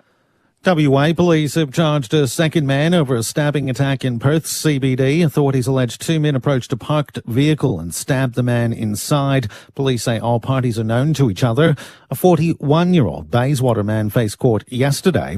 Police say a 37-year-old man's been charged with common assault and unlawful wounding. You're now up to date with the very latest from ABC News. You can get more news at any time by downloading the ABC Listen app. G'day, this is Becky Cole inviting you to join me each week for Saturday Night Country. For more than 30 years, we've been playing the best in Australian country music, as well as the overseas artists that you know and love.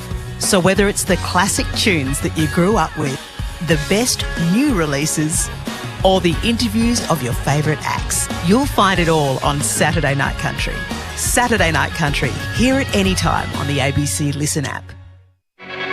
This is ABC Sports coverage of the 2024 AFL season. Every match on the ABC Listen app. Look for the AFL button. So Sicily will set sail from about 52. That is an absolute heat seeker from James Sicily. The perfect way to kick off the second term.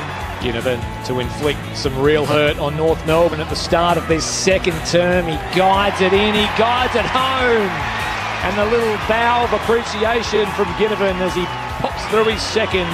Got it to McGuinness. That's well done by Weddle. Then his handball inboard goes to Gunston. From something from nothing. Gunston goes forward. Ball flicks over the back. Watson, cop one high. Little handball back to McDonald. He gets another chance to turn it around the body. And he gets it this time. To Impey, and now they're inside forward 50. It was Gunston who just centred the ball. Oh, Ambrosio just sold the entire candy store and cruised on in. He's going to go back into defence. Oh, he's dicing with danger here. He lets Chol in, gets a hand in, casually as you like, and he's got support in the running Gunston, who receives the handball. That is calamity from North Melbourne. Gunston kicks it through on the goal line. And Hawthorn are running rings around the Kangaroos here in Launceston. The 2024 AFL Premiership season. On your radio. ABC Sport Digital. And on the ABC Listen app. Well, any fears that Hawthorn fans might have had of Alistair Clarkson and North Melbourne spoiling their finals party in Launceston have so far been alleviated. Hawthorn with a commanding 55-point lead over the Kangaroos. At the major break, they're 12-9-81 to North Melbourne's 4-2-26 in what has been a fairly scrappy and dreary affair in drizzly and greasy and slippery conditions under the artificial light here in Launceston. The game, of course, did get underway at 12:30 this afternoon as opposed to the originally scheduled 4:40. That was because of a combination of factors. Fears of potential power outages in Launceston, like we have seen earlier this week, combined with industrial action from Tas Network's workers who are seeking a better pay deal and may not have been on call to fix any problems should they have arose. So that's the reason for the early start, but so far so good for not only the Light Towers here at York Park, but for Hawthorn's finals hopes. They have a commanding lead at the main change here at York Park. The goal kickers for the Hawks: Watson, Ginnivan and Chol with two apiece. Singles to Sicily, Moore, D'Ambrosio, Gunston, McDonald and Deer. While for North Melbourne, not much joy. Zerha, Curtis, Simpkin and Wardlaw all with singles. Hawthorn with 1 foot firmly entrenched in the top 8. North Melbourne looking to, well, wind down, I suppose, season 2024 and try and quell the damage somewhat. Mick Malthouse has been taking it all in. Our expert for this afternoon. How have you seen it, Mick? Well, Chris, I'll go through a few stats and give the more relevant ones. When I look at the disposal, it's 174 to 151. That's in Hawthorn's favour. So that does not give you a picture. That all that tells you is that North Melbourne have actually got hold of the football. The next phase is inside 50s. It's 34, and of the 34, Hawthorn have scored 21 times. That's an extraordinary level for a start-off. Now, if that equates into a full game, you're looking at 68. That's massive. On the other side of the coin, North Melbourne have gone in there 20 times and they've scored 6 times. So that is diabolical. That is bordering on the line of that you're getting it in, but you're not being able to capitalise. The ball's been run out.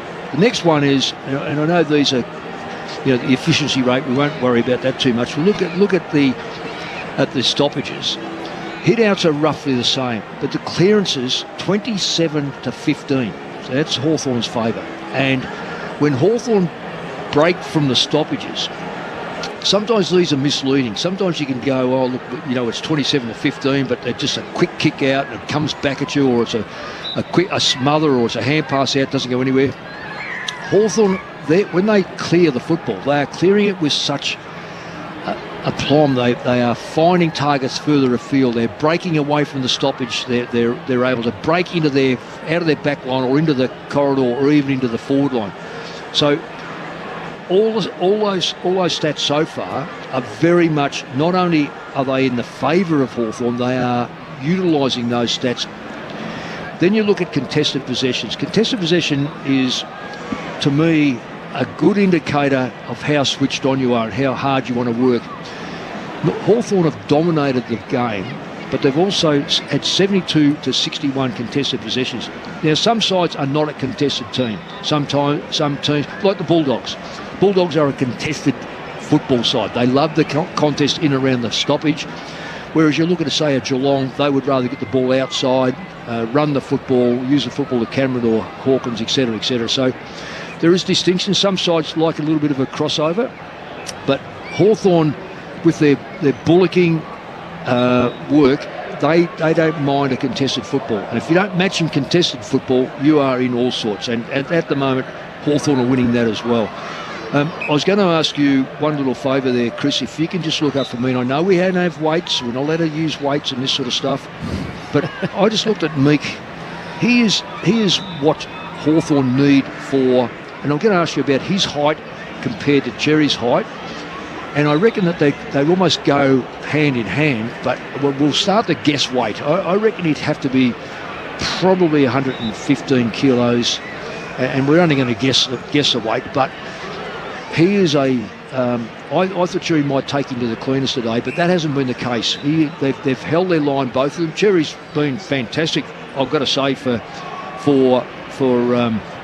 in fact, I think Fisher's the leading, and Fisher will get the leading stats because he kicks the football off, so he's getting a lot of the, what do they kick, 12 goals, 9, so probably 7 or 8 of those have come from those play-ons. But Cherry, he's had 13 himself, but height-wise, have you got any height factor of those? Doesn't say it there. Lloyd Meeks 203 centimetres, Tristan Sherry 202. Yeah, so they're roughly about the same, but they just bulls. Yeah, they really are bulls. Cherry, I've been really impressed at him over the year. I think you can understand why Clarkson wanted to get Goldstein probably moved out last year to give Cherry just that opportunity to be the first ruck. And but Meek, well, he couldn't cut it because of the players around him in the West. So he finds himself in a unique position of being. I think he could well be a dominant ruckman going into the final series. And that says a lot because, we've seen there's some really good football sides in the finals, but he will match them. Now, how far they go into the final series is another thing. We're going to make the assumption that North Melbourne can't fight back against that scoreline, so Hawthorn aren't going to make it. The protection factor, I would say, would be my first priority would be Sicily. He's had his shoulder pop out twice. You would hate to move into a final series without coming out the third time, so that would be one that I'd be protecting. Getting Bruce on as soon as I possibly could to get him with a bit of match fitness. He only plays generally what comes in the last quarter, plays maybe a quarter or less than a quarter, so that's not ideal going into a final series. I'd be getting him on as quick as I possibly could and play him virtually for the rest of the game. Just to have another player up my sleeve. The deeper into the September you go, the more players you want, and the more players and he's got the advantage of he's played a lot of finals football, so he knows that. If I had to say anything else, it's a predictable performance by North Melbourne, knowing that this is their last game for the year. Second bottom, The scoreline against West Coast doesn't look. I don't think they can take West Coast anyway. West Coast haven't even scored it down at Geelong, so that doesn't look too flash for them. But the other one is Richmond, and Richmond have got. I don't know whether they've got a great deal of hope of beating Gold Coast. Mind you, Gold Coast can't win away from their backyard, so that'll be interesting. But North Melbourne's percentage is going to be shot to bits here. But they've been disappointing, and I think that's halfway through the second quarter that become very evident that they're just looking forward to Monday, whereas the Hawks, they might tiptoe in the last half because psychologically this happens. You're in the finals, you know you're in the finals. What you don't want to do is get injured. So sometimes there's a little bit of pullback. I'm not saying it'll happen, but I know, having coached sides in this position before, there is you can't preach it. It's just psychological. I don't want to get injured. So 55 points up at half-time, and that's going to be one of the watches in the early part of this third term. So if, let's just say, North Melbourne kick 3 or 4 really quick ones and turn the game on its head, then it changes things. It's unlikely to happen given the way the game is projecting. But if Hawthorn kick a couple, blow it out to 10 goals or such, then we'll start to look for maybe Dylan Moore has an extended rest, maybe Carl Amon and these guys might come to the bench a little bit more, maybe, or Chol might have an extended rest. Scrimshaw with the finger. Yeah, but you still only do your 70-odd. Yep. You know, it's not unlimited. When I started to create that, you know, you can have as many as you like. So you're not. There's an infinite number. So you can't just go, oh look, we'll just keep taking these blokes off. What I'm suggesting is, I highlight the player that you want to protect the most and take him off the ground. Yep. Because you've got a ready-made player that can come on the ground. The scoreline just says. And unless Mitchell's very nervous, and I don't think he's that sort of person, he weighs it up pretty well. I'd be surprised that a move's not made very early in the third quarter. Just let it settle, as you just said. Just let it settle. Let's see where North Melbourne are, what their mindset is, and start protecting your players that are the most vulnerable. And certainly Sicily, with that double shoulder, he's had that twice through the year. Yeah, they don't get better. Yeah, they don't get better. And I tell you what. Take my hat off to him. He has been outstanding to be able to get through with a dislocated shoulder. He's not scared to put both hands up. He's not scared to go for his marks. And even, look, I've had a dislocated shoulder. Even when you fling your arm back after a kick, sometimes it feels insecure. Generally speaking, the shoulder that you do is the one that's your predominant one. In my case, I'm a right-hander, and I did my right shoulder. I've just got to work out. Sicily's got a jumper that's a long sleeve jumper, but I've got a funny feeling. He's right. It is his right, yeah. Yep. So you generally do your preferred one. So that's the one you've got to be so careful. I don't want to paint a picture that he should come straight off because he's got three. You're going to jinx him with all. No, I don't want to jinx him, but you just know that you've got to get players ready for the first week of that final series. The voice of Mick Malthouse on Saturday Footy on ABC Sport, coaching icon, of course, as we get all set to commence this second half. Hawthorn with a 55-point advantage over North Melbourne here in Launceston. The lights remain on, the power is on as far as we can tell. The sound systems are all working and everything is tickety-boo as we enter this second half, as North Melbourne look to wind down their season and Hawthorn look to steam into finals with a big win. So everybody just making their way back to their seats. Sicily out there working his arms as we speak. He's putting his arms up just to loosen them up.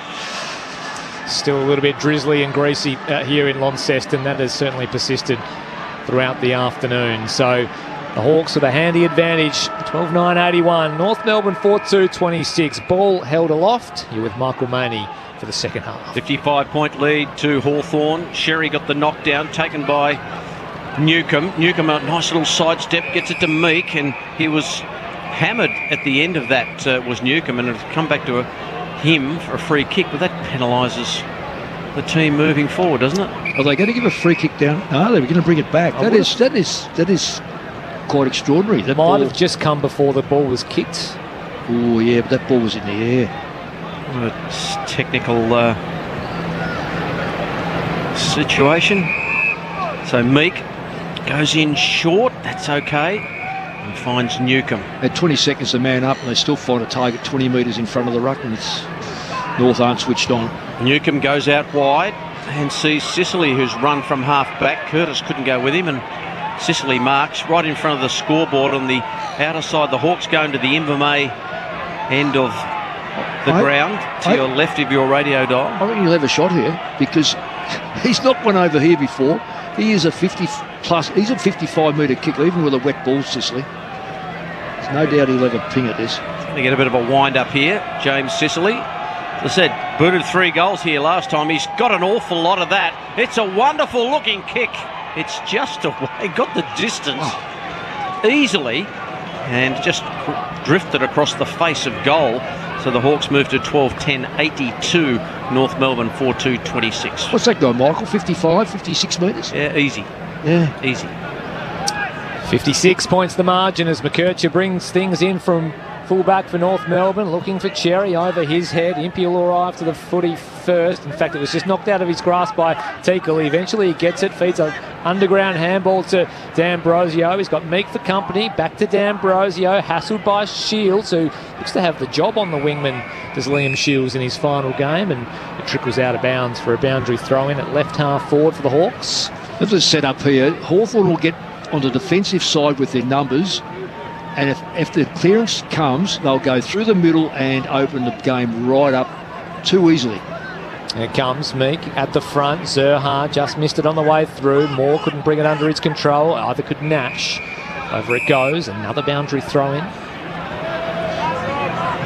At long last, North have brought a half forward up to see if they can block that wing easy access out. First time I reckon they've used it. And it comes once again.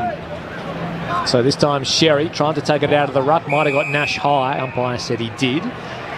So Connor Nash to receive the free kick just between wing and half forward. He gets up a little gingerly, does Connor Nash, and just pokes a little past to Newcomb. He'll hobble off inside forward 50, and this will be 50.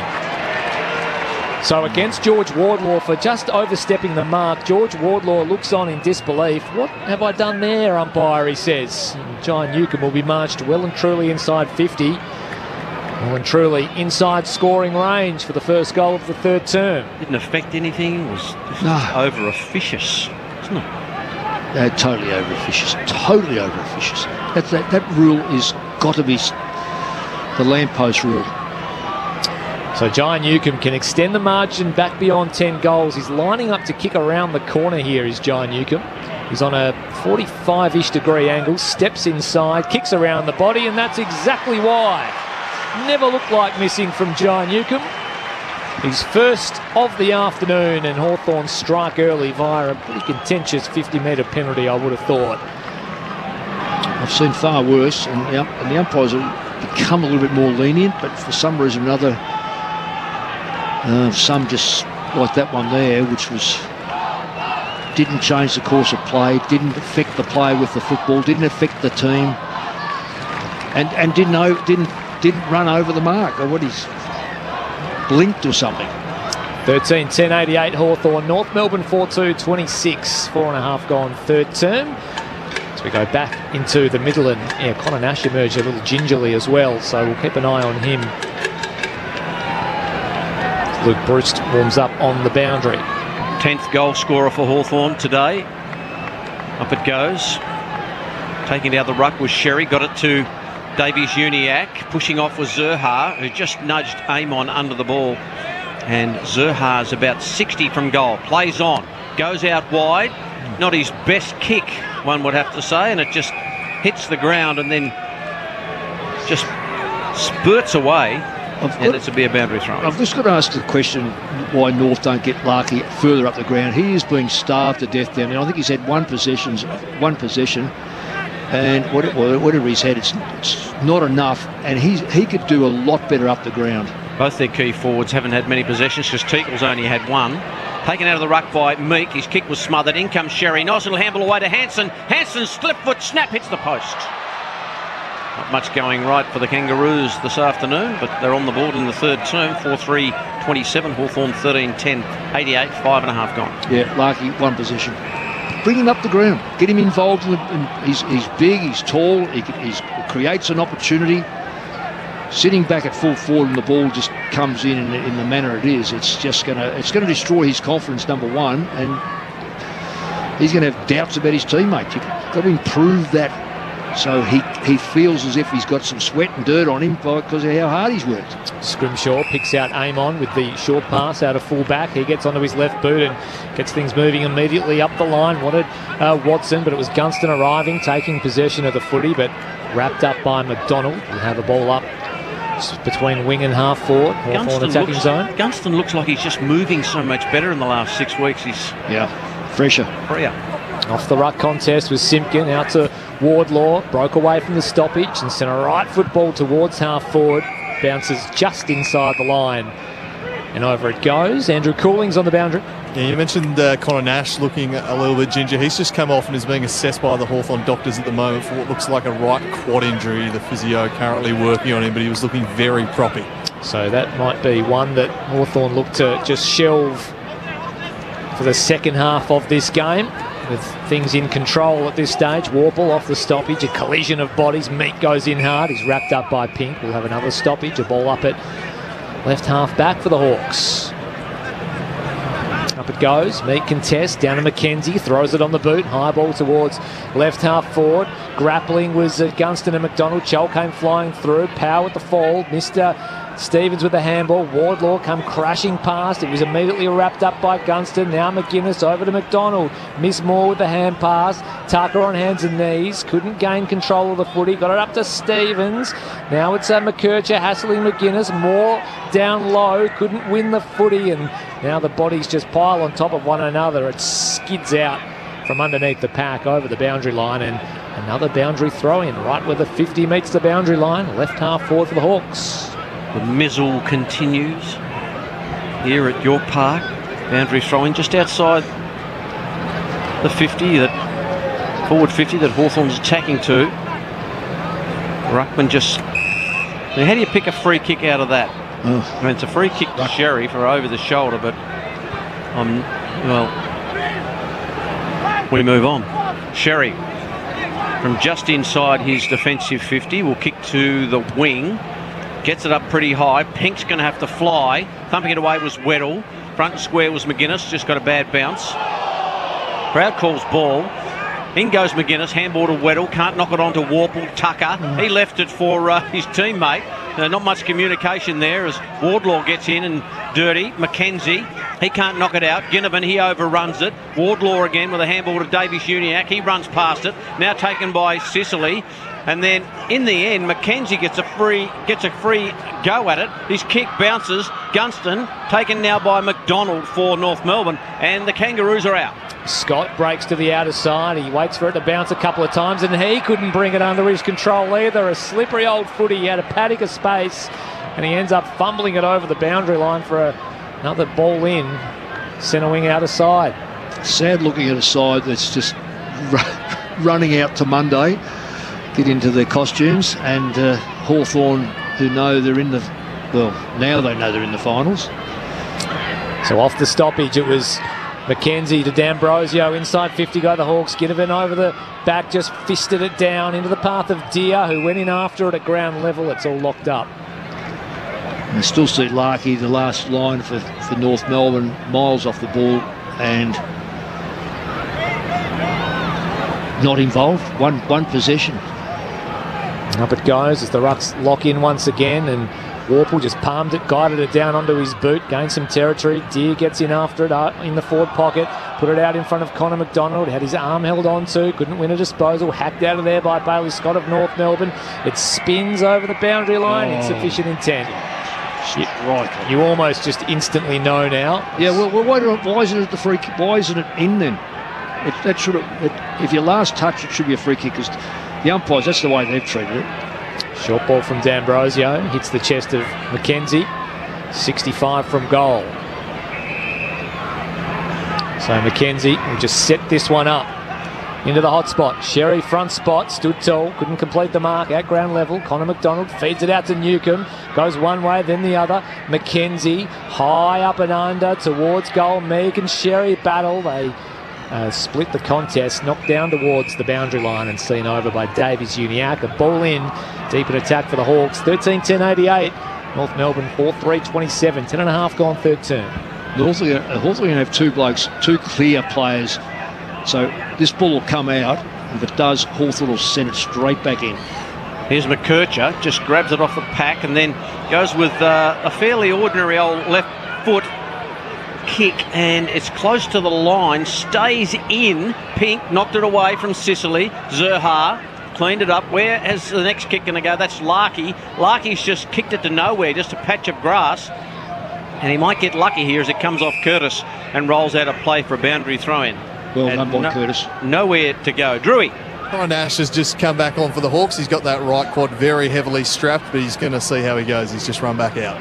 He's got a bit of a corky or something going on in there. He might be able to run that out. He's got a week to have a rest, as everyone does. Back into play. Sherry just took it out of the ruck, and now the umpire's paying a free kick to who? Going to Nash. Is it? Off the ball. So Nash gets the free, tests the leg out and finds Amon, who's got Impey running in space, and then further laterally across to the other side of the ground he's got Hardwick, who waits for it to bounce and then ducks around Hanson Jr. Now he's got to give some ground and go back towards Frost, who marks just outside his defensive 50s. At centre half back true is Sam Frost. No one on the mark. Now he's been told by the umpire to get on with it. He does. Kicks it out wide, looking for Newcombe, who can't take the mark, but recovers well to knock it forward and get it to Impey, but it's coming back as a free kick to against Newcombe. Was it a throw? Yeah, he just shoveled it, scooped it out of the contest, and now there's going to be a 50 metres paid against Jarman Impey. I think that might have been. He was returning the football, and they are protesting, and protesting heavily are the Hawks. It's been a whistle-heavy game, it has to be said, and I know that is conducive to wet weather footy, but most of these decisions haven't been weather affected. So it'll be a free kick to Will Phillips of North Melbourne, who pokes a pass inside 50 and finds Jai Simpkin. And Larkey has not made one lead, so he is disillusioned, he's disheartened, hands on the head. He doesn't even, I think he's looking for a rest. So Simpkin has one for the afternoon. He'll kick for goal here if he elects to do so from just inside 50 and just inside the boundary. Larkey should be behind, running onto this ball.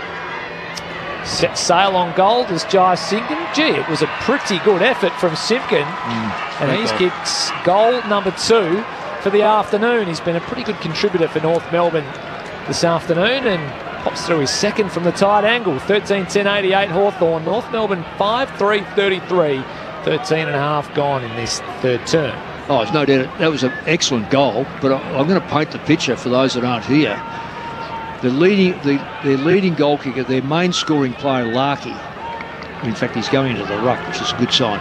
He ran from the 10-yard square, it's not even a 10-yard square, but what it is, let's call it the goal square, and went straight up the ground 30, 40 metres away from the shot on goal. So in other words, if it had fallen short, there was no one there. It's quite bizarre. It just looks disheartened. He's in the ruck anyway. Back in the centre, Chol takes it and then barrels it. About 50 to 55 metres, the mark taken by Core.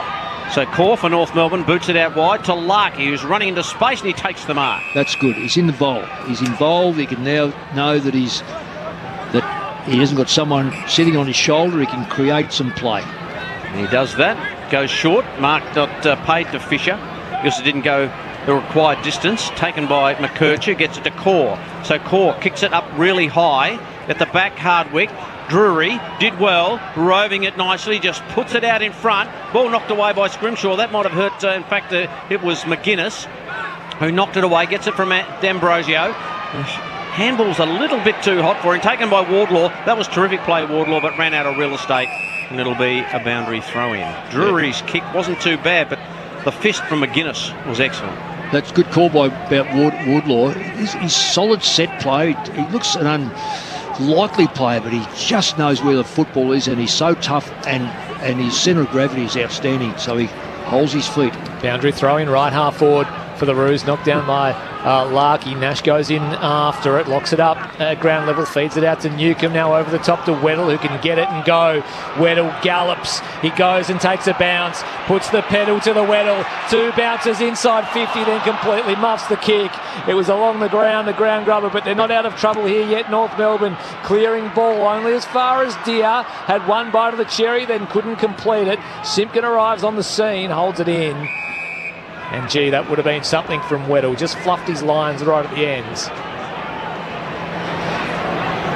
We'll have a stoppage inside 50 for the Hawks. Up it goes, and here is Weddle contesting the ruck. Just gets a fingertip to it. G. Watson might have been held without it, but boy, who cried wolf areas from him, I think. Here's McDonald scooping it up to Deer.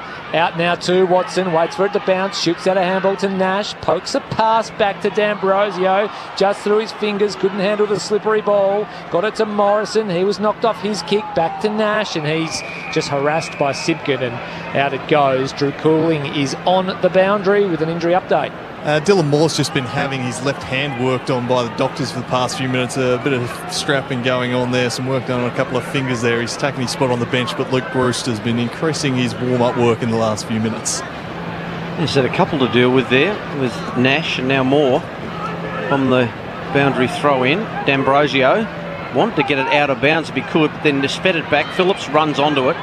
Tackle missed by Watson, and the handball comes back to McKercher. McKercher can't kick with his right boot, as he looked for a check side on his left. That might be an area that could be of concern for McKercher. Just a little bit of right foot action going. He just couldn't bend it back, could he? He's not a bad player, young fella, but needs to be a bit better under pressure. Out of bounds on the full, so Ginnivan will take it. He's about 70 from goal on the boundary line. Shorts it up. McDonald flew, couldn't take it at the back. This man in question, McKercher, will be a little bit tidier on the left, and this time we find Scott at half back, or still in the back pocket, you'd have to say. So Scott pushes off the line, goes long to the wing. Hardwick got up early and then knocked it to the front. Pink got the arms free, got it to Shields, the man they call Pup. Kicks it inboard. Drury, good kick. Drury's got no one to kick it to.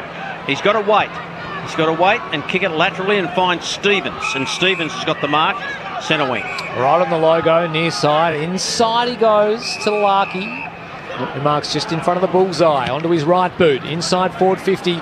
Go North Melbourne. Frost front position. Didn't take the mark, but knocked it over the line. And we have a sub-activated Andrew Cooling. Yeah, Luke Brewster's been injected into the game. Connor Nash has succumbed to that quad injury, so he's done for the afternoon. So the first of the Hawks to be put on ice ahead of what looks to be a certain starter in September is Connor Nash. So contesting the ruck is Weddle and Larkey, straight down the throat of Ambrosio, but he's locked up by Wardlaw. We're inside North Melbourne's attacking zone, about 35 out from goal. Cherish has better come back on again. Larkey, I hope they've used Larkey more often in the ruck because he's getting into the game. Aim on out of the congestion now. D'Ambrosio just kept it in with a left foot scrambler. It eluded Watson, and now Fisher gets in after it. A little 1-2 with Stevens. Sends it back up the line. D'Ambrosio gets in front of Robert Hanson Jr. and spikes it over the line for a ball in. Right half forward for North Melbourne. 13-10-88. The Hawks 5-3-33. Saturday footy on ABC Sport. Chris Robot and Michael Maney, Mick Malthouse and Andrew Cooling. After 11 goals in the second quarter, we've just had 2 at the 19.5-minute mark. 1 apiece. Here's D'Ambrosio, got it to Morrison, who casually just rocked onto the left and kicked it high. Gunston ran under it, couldn't take it. Bruce, with that typical brush off by Bruce, gets the handball away to Weddle. Now what can he do this time? Fluffed his lines last time. He won't do it again. He goes to Deer. Deer can't take the mark. He might just have to get a handball away. Now he decides just to spin it round the body and kick a goal. He's got a couple. Cal Shadir, well, he just controlled that football. He couldn't take the mark. Just let it hit the ground, went back, picked it up and casually hooked it over the shoulder and gets his second. 14-10-94. The Hawks, North Melbourne 5-3-33. We've gone 20 minutes in the third term. Yeah, just a big cleaner. Certainly carry the ball forward. I'm not sure what the meters are gained. when I look at the game last night, Melbourne-Collingwood, I think there's over 1,000 metres more for Collingwood. I wouldn't be surprised to see that pretty close to it right now with Hawthorn. They really motor with the football, carry the ball forward, hardly ever. If they go back to get the ball on the other side of the ground. Andrew Cooling's downstairs. More concerns for the Hawks here at the moment. Nick the Wizard Watson currently in the hands of doctors and physio, getting a leg worked on. Back in the middle we go. Newcomb applies a strong tackle. Congested footy in the middle of the ground. Meek goes after it. Sherry right on his hammer. He reaches down low and tries to wrench it up. Can't do so. Newcomb got it to Warple. Had Simpkin for company. Tried to get ball to boot. It eventually spills out the side to Stevens, who just lost his footing for North Melbourne, but Ginnivan was clean. Got the handball up to Warple. He just scrubbed one inside 50. Time and space, Newcomb to just bring it under his spell. Get a handball off to McDonald. Kick around the corner, around the body, however you like. Another goal to the Hawks. Connor McDonald with number 2 on the afternoon. And the Hawks go to 14-10. No, make that 15-10-100. They raise the bat and bring up the century. North Melbourne 5-3-33. 21 and a half gone. Third term Saturday footy on ABC Sport. It's all a little easy, Mick Malthouse. Yes, it is, and it's contested football. It just seems that when there's a contested ball, Hawthorn, if they don't get it, they don't let North Melbourne out, and if they do get it, they're able to create play, and that was a classical case then. They won the contested football, brought it across to McKenzie, who just knocked it straight over. So it's pretty predictable. It's been the case since the first goal, really, that Hawthorn kicked. They were able to basically win most of the contested football. And if I could find them for you, which I will at some stage. Contested footage 96-84. It says it all for a side that's actually done a lot of having the football in their hand for a start off. Free kick in the centre of the ground goes to Simpkin.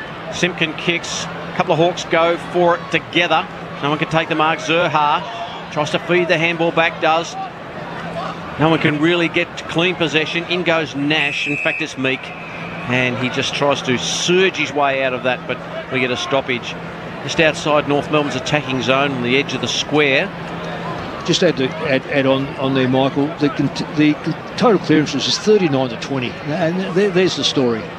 They're just getting slaughtered at the scene, at the stoppage work, North Melbourne.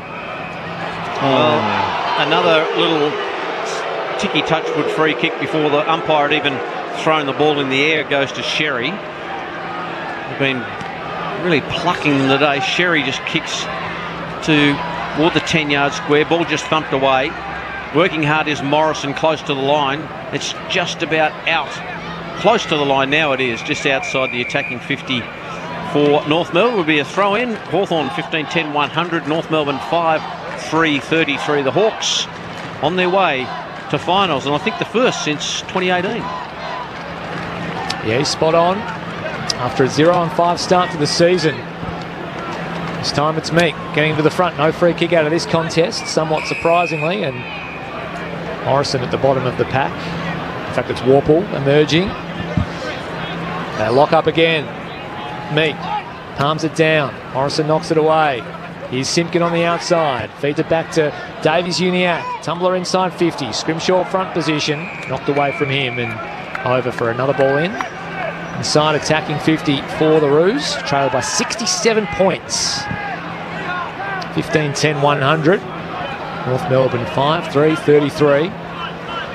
Going North with the extra play behind, so Hawthorn have got the player at the stoppage, and that's damaging at the moment. Out of the stoppage, Davies-Uniacke. Now Mackenzie gathers it, handballs it towards the boundary line. How will the umpire see this? Throw it in, he says. So, just for, again, those for home, North Melbourne +1 behind. Hawthorn +1 at the stoppage, and they're dominating the stoppage. It's the last thing North need. And it comes. Sherry gets to the front, palms it down. Miss Curtis, gathered by Amon. Kick partially smothered, outside defensive 50. Kircher just lingered with the tackle on McDonald, but now it's hacked out of the ground, and North Melbourne have the numbers. Luke McDonald just slams it on the boot. towards half forward for the Roos. Over the top, Impey applied the spoil. Now Frost, and they work it by hand. Morrison to McKenzie, had to go in and find it. Tackled by Shields. Newcombe, though, composed, gathers and brushes a tackle. Off to McKenzie. Handball wide to Impey. And this might be a free kick. It is to Newcombe, who was just put down after disposing of the ball. He'll take it just on the back corner of the centre square. Goes in short and finds Meek, who just juggles a real easy one, then gets it back to Newcombe, who kept running on. He kicks inside 50. No mark. They grapple with each other. No one can get it. McKercher, he's dispossessed. Crowd want ball. Gunston can't take it. Here's an opportunity for the Hawks. A little scoop up. Goes to McDonald and he goes bang. Gets his third. The scoop looked a little like a throw, but McDonald, right place, right time, gets his third. Hawthorn 16-10, 106 to North Melbourne 5-3-33. Drewy. Good news for Hawks fans as Watson is making his way back out onto the ground. Has got that left leg bandaged up, but he's been ticked off for a return. Well, that was a forward pass. I reckon it would have been pulled up by the rugby coach, rugby referee. It's quite extraordinary, really. That is, I'm just watching it now. Oh, that is the best throw you'll see for a long time. Crow throw, as they used to say. Well, heck, look at 4 umpires. We saw it not via TV. We saw it, what are we, 120 metres away? We're a long way away. Back in the middle we go. Hawthorn emerge again off the boot of Warple. Here is Watson at full throttle, gathering really cleanly. He tried to take on the tackler and couldn't quite burst through. He's been pinged holding the ball. Simpkin takes the free kick, then releases Fisher, and inside forward 50 go North Melbourne. Getting back with some courage was Drury, who couldn't quite get the footy. McKenzie went without it. Wardlaw pounces on the loose ball. Out to Davies-Uniacke, pokes it into the pocket. Sicily in a one-on-one with Pink. Tries to just gather it and try and control the footy. Can't do so. Morrison came through off the ground. Then Impey does the same, and his kick is fortuitous as it lands on the chest of Gunston, who presents in front of McDonald and marks it left half back for the Hawks. Yeah, Cherry caught one there from aim, and I reckon it's probably just pinched his AC joint, holding his shoulder, left arm, so yeah, he's still holding it. Gunston goes to the Wizard. He can't take the mark. He was the highest flyer in that pack. Core did nicely, but then the handball let himself down. Wardlaw just spins, loses possession. Gunston got it by hand to Watson, who gets it to Morrison, who's forced to kick on his left. Looks for Moore, who just puts his backside out and tries to pave a way down the boundary line, but Tucker was too good, and it'll be a boundary throw-in. Hawthorn 16-10, 106. North Melbourne 5-3-33. 3 goals to Connor McDonald, the leading goal scorer on the ground at the moment. Game high 73 points. Up it goes. Both these ruckmen had a terrific battle. No one can really get it. Simpkin gets a handball back to Davies-Uniacke, who sold a bit of candy to Warple, and then off a step kicked a real wobbler looking for Pink, and then Pink is just manoeuvred out of the contest by Sicily, and the ball goes out of play. Mick, what have you seen? No, I'm trying to watch 2 scores at the one time. They're both about as bad as each other. The Cats 65 lead the Eagles 7. Geelong by 58. And it comes, Meek and Sherry. Sherry over the top. Impey at the full. Gathers, just squeezes a kick out of the congestion. Meeting it was Nick Watson. Turns and burns. Inside 50 go the Hawks. Good one-on-one between Dawson and Deer. Dawson brought it down. Deer goes after it. Shields gathers it for the Roos. Gets it back to Dawson. Now back to Shields. Now McDonald. Hemmed in on the outer side. Manages to get boot to ball and eventually find a target up the line in Curtis. It was well worked by Luke McDonald. Curtis takes the diving mark and he has it just back of a wing on the outer side. He'll look to come inboard to Fisher. Short ball is good. Fisher marks and plays on. Sends a left foot ball inside 50 for North Melbourne. Frost at the back spikes it down. It was into the path of Davies-Uniacke, who gathered it, then fed it to Zerha. He was taken by Moore. Kick inside 50 now for North Melbourne. Running back with the flight and marking just in front of the behind post was Pink. And he'll have a shot on goal on a tight angle 15 metres out. So Toby Pink steps around and puts it through. So a rare bit of joy for North Melbourne in this third term. Deep into the third term, his first of the afternoon, Toby Pink 16-10, 106. The Hawks, North Melbourne 6-3-39, 30 minutes gone, third term, Saturday footy on ABC Sport, Mick Malthouse. Yeah, it's very rarely you see James Sicily beaten one-on-one. Pink's been interesting this year. He's played back, he's played forward. He's only a young fella, so he's still trying to find his position.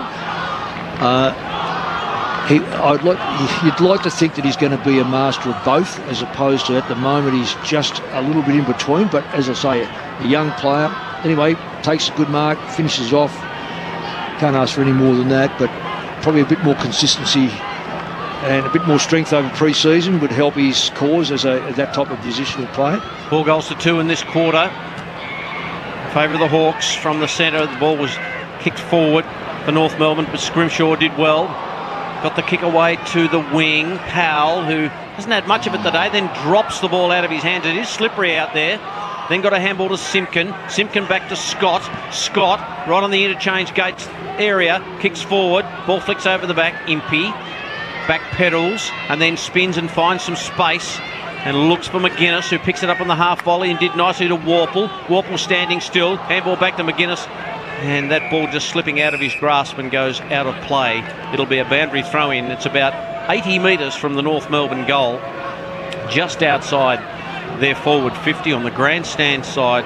North Melbourne kicking to the right of your radio dial. And the boundary umpire is a tough day for boundary umpires. It's a slippery ball. He's got this one away beautifully. Meek in front. Over the back, Sherry just grabbed it out of the ruck and kicks a left foot wobbler inside 50. And Sicily just hooked it in with the one hand and has been paid the mark. He gets a lot of free footballs, Sicily, by falling off, but his one-on-one work is brilliant as well. He's been one of the best players on the ground, without a doubt. Spars a 2-on-1 out wide. It was Meek and Deere on Sherry, and Sherry won the day, got it up to Wardlaw, then received it back to Sherry. Inside 50 now, centering ball for North Melbourne. Larky in the pack, he stayed down, couldn't complete the mark. Scrimshaw came through, got it to McKenzie. Gee, the elevator doors closed really, really quickly. Good tackle by North, by both players. Who's going to come out with it? Simpkin, is he? Stripped of the footy was McKenzie, and rewarded was Simpkin, who'll have a shot on goal. Is this his third? He'll kick for number 3 from 45 metres out directly in front. It's hard to... If I was doing votes now, he's one of those players you think he's probably worthy of a vote, but you're trailing by what, 12 goals, so it's...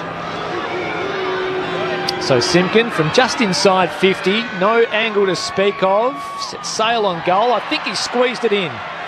No. So it must have just missed the Jai Simpkin. He was trying to guide it home with the head tilt. Couldn't quite do so. A minor score for the Roos. Another quarter going, 33 plus. Here's Impey from the big kick in. Delayed the handball to McDonald. McDonald gets it to Weddle. He's not going to have a bounce this time. He's going to kick long, looking for Gunston at the back. The Wizard couldn't quite take it. It was almost there. Charles also there for Hawthorn. Who can grab it and kick a goal? It's right near the 10-metre square, and the umpire says, give it to me, we'll ball it up.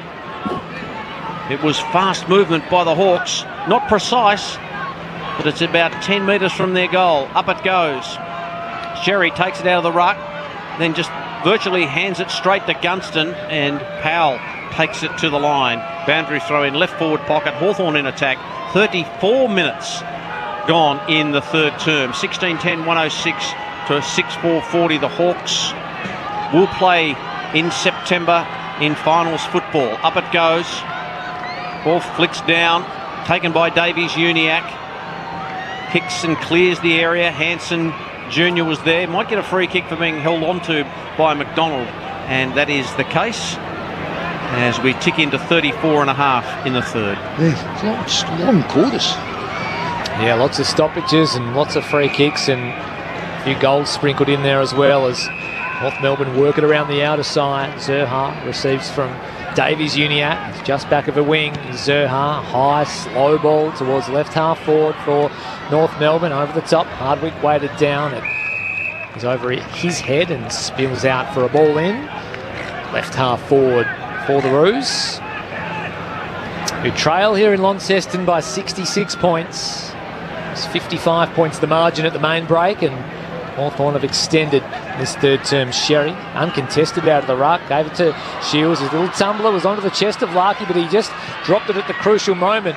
Now Frost spears the ball outside of defensive 50. Watson took the mark, turned, kicked towards the painted 50 for Hawthorn, but the siren beat the chance for the Hawks to make a late foray forward. And it'll be 16-10, 106 to North Melbourne, 6-4-40, a 66-point advantage to the Hawks. As we turn for home, they can sniff finals, can Hawthorn. At the other end of the spectrum, North Melbourne's long season is almost over. Some goal kickers for you for the Hawks. 3 to McDonald, 2 to Watson, 2 to Chol, Deer and Ginnivan. Singles to D'Ambrosio, Gunston, Sicily, Moore and Newcomb. Well, for North Melbourne, Simpkin has 2. Curtis, Pink, Wardlaw and Zerha with singles. Leading ball winners for you at three-quarter time for the Hawks. D'Ambrosio has 24, Newcomb 22, Sicily and 19. While for North Melbourne, Simpkin has 22 to go with those 2 goals. Sherry 22, Fisher has 21, Davies-Uniacke has 20. So a 66-point margin here at three-quarter time in Launceston. Hawthorn with a commanding lead over North Melbourne at the final break. We're going to take a short break from here at York Park and be back very, very shortly for the fourth and final turn. G'day, this is Becky Cole inviting you to join me each week for Saturday Night Country. For more than 30 years, we've been playing the best in Australian country music, as well as the overseas artists that you know and love. So whether it's the classic tunes that you grew up with, the best new releases, or the interviews of your favourite acts, you'll find it all on Saturday Night Country. Saturday Night Country, hear it anytime on the ABC Listen app. This is ABC Sports coverage of the 2024 AFL season. Every match on the ABC Listen app. Look for the AFL button. So Jai Newcomb can extend the margin back beyond 10 goals. He's lining up to kick around the corner here, is Jai Newcomb. Steps inside, kicks around the body, and that's exactly why. Bruce, with that typical brush off by Bruce, gets the handball away to Weddle. Fluffed his lines last time. He won't do it again. He goes to Deer. Deer can't take the mark. He might just have to get a handball away. Now he decides just to spin it round the body and kick a goal. Tymon's face Newcomb to just bring it under his spell. Get a handball off to McDonald. Kick around the corner, around the body, however you like. Another goal to the Hawks. Gunston can't take it. Here's an opportunity for the Hawks. A little scoop up. Goes to McDonald and he goes bang. Gets his third. So Toby Pink steps around and puts it through. So a rare bit of joy for North Melbourne. The 2024 AFL Premiership season. On your radio. ABC Sport Digital. And on the ABC Listen app. Hawthorn look a certainty to play in their first AFL final series since 2018. They hold a commanding 66-point lead over North Melbourne at three-quarter time at York Park in Launceston. 16-10, 106 the Hawks. The Roos 6-4-40. There is another game currently in play. It's happening in Geelong. It's between the Cats and the Eagles. And speaking of commanding leads, it is Geelong up by 70 points with 4 minutes, deep into the second term down at Cardinia Park. 12-6-78 the Cats for the West Coast's 1-2-8. So Geelong well and truly in control at Cardinia Park as they too look to prepare for the finals. A reminder as well, another game taking place this afternoon. It's between Richmond and Gold Coast.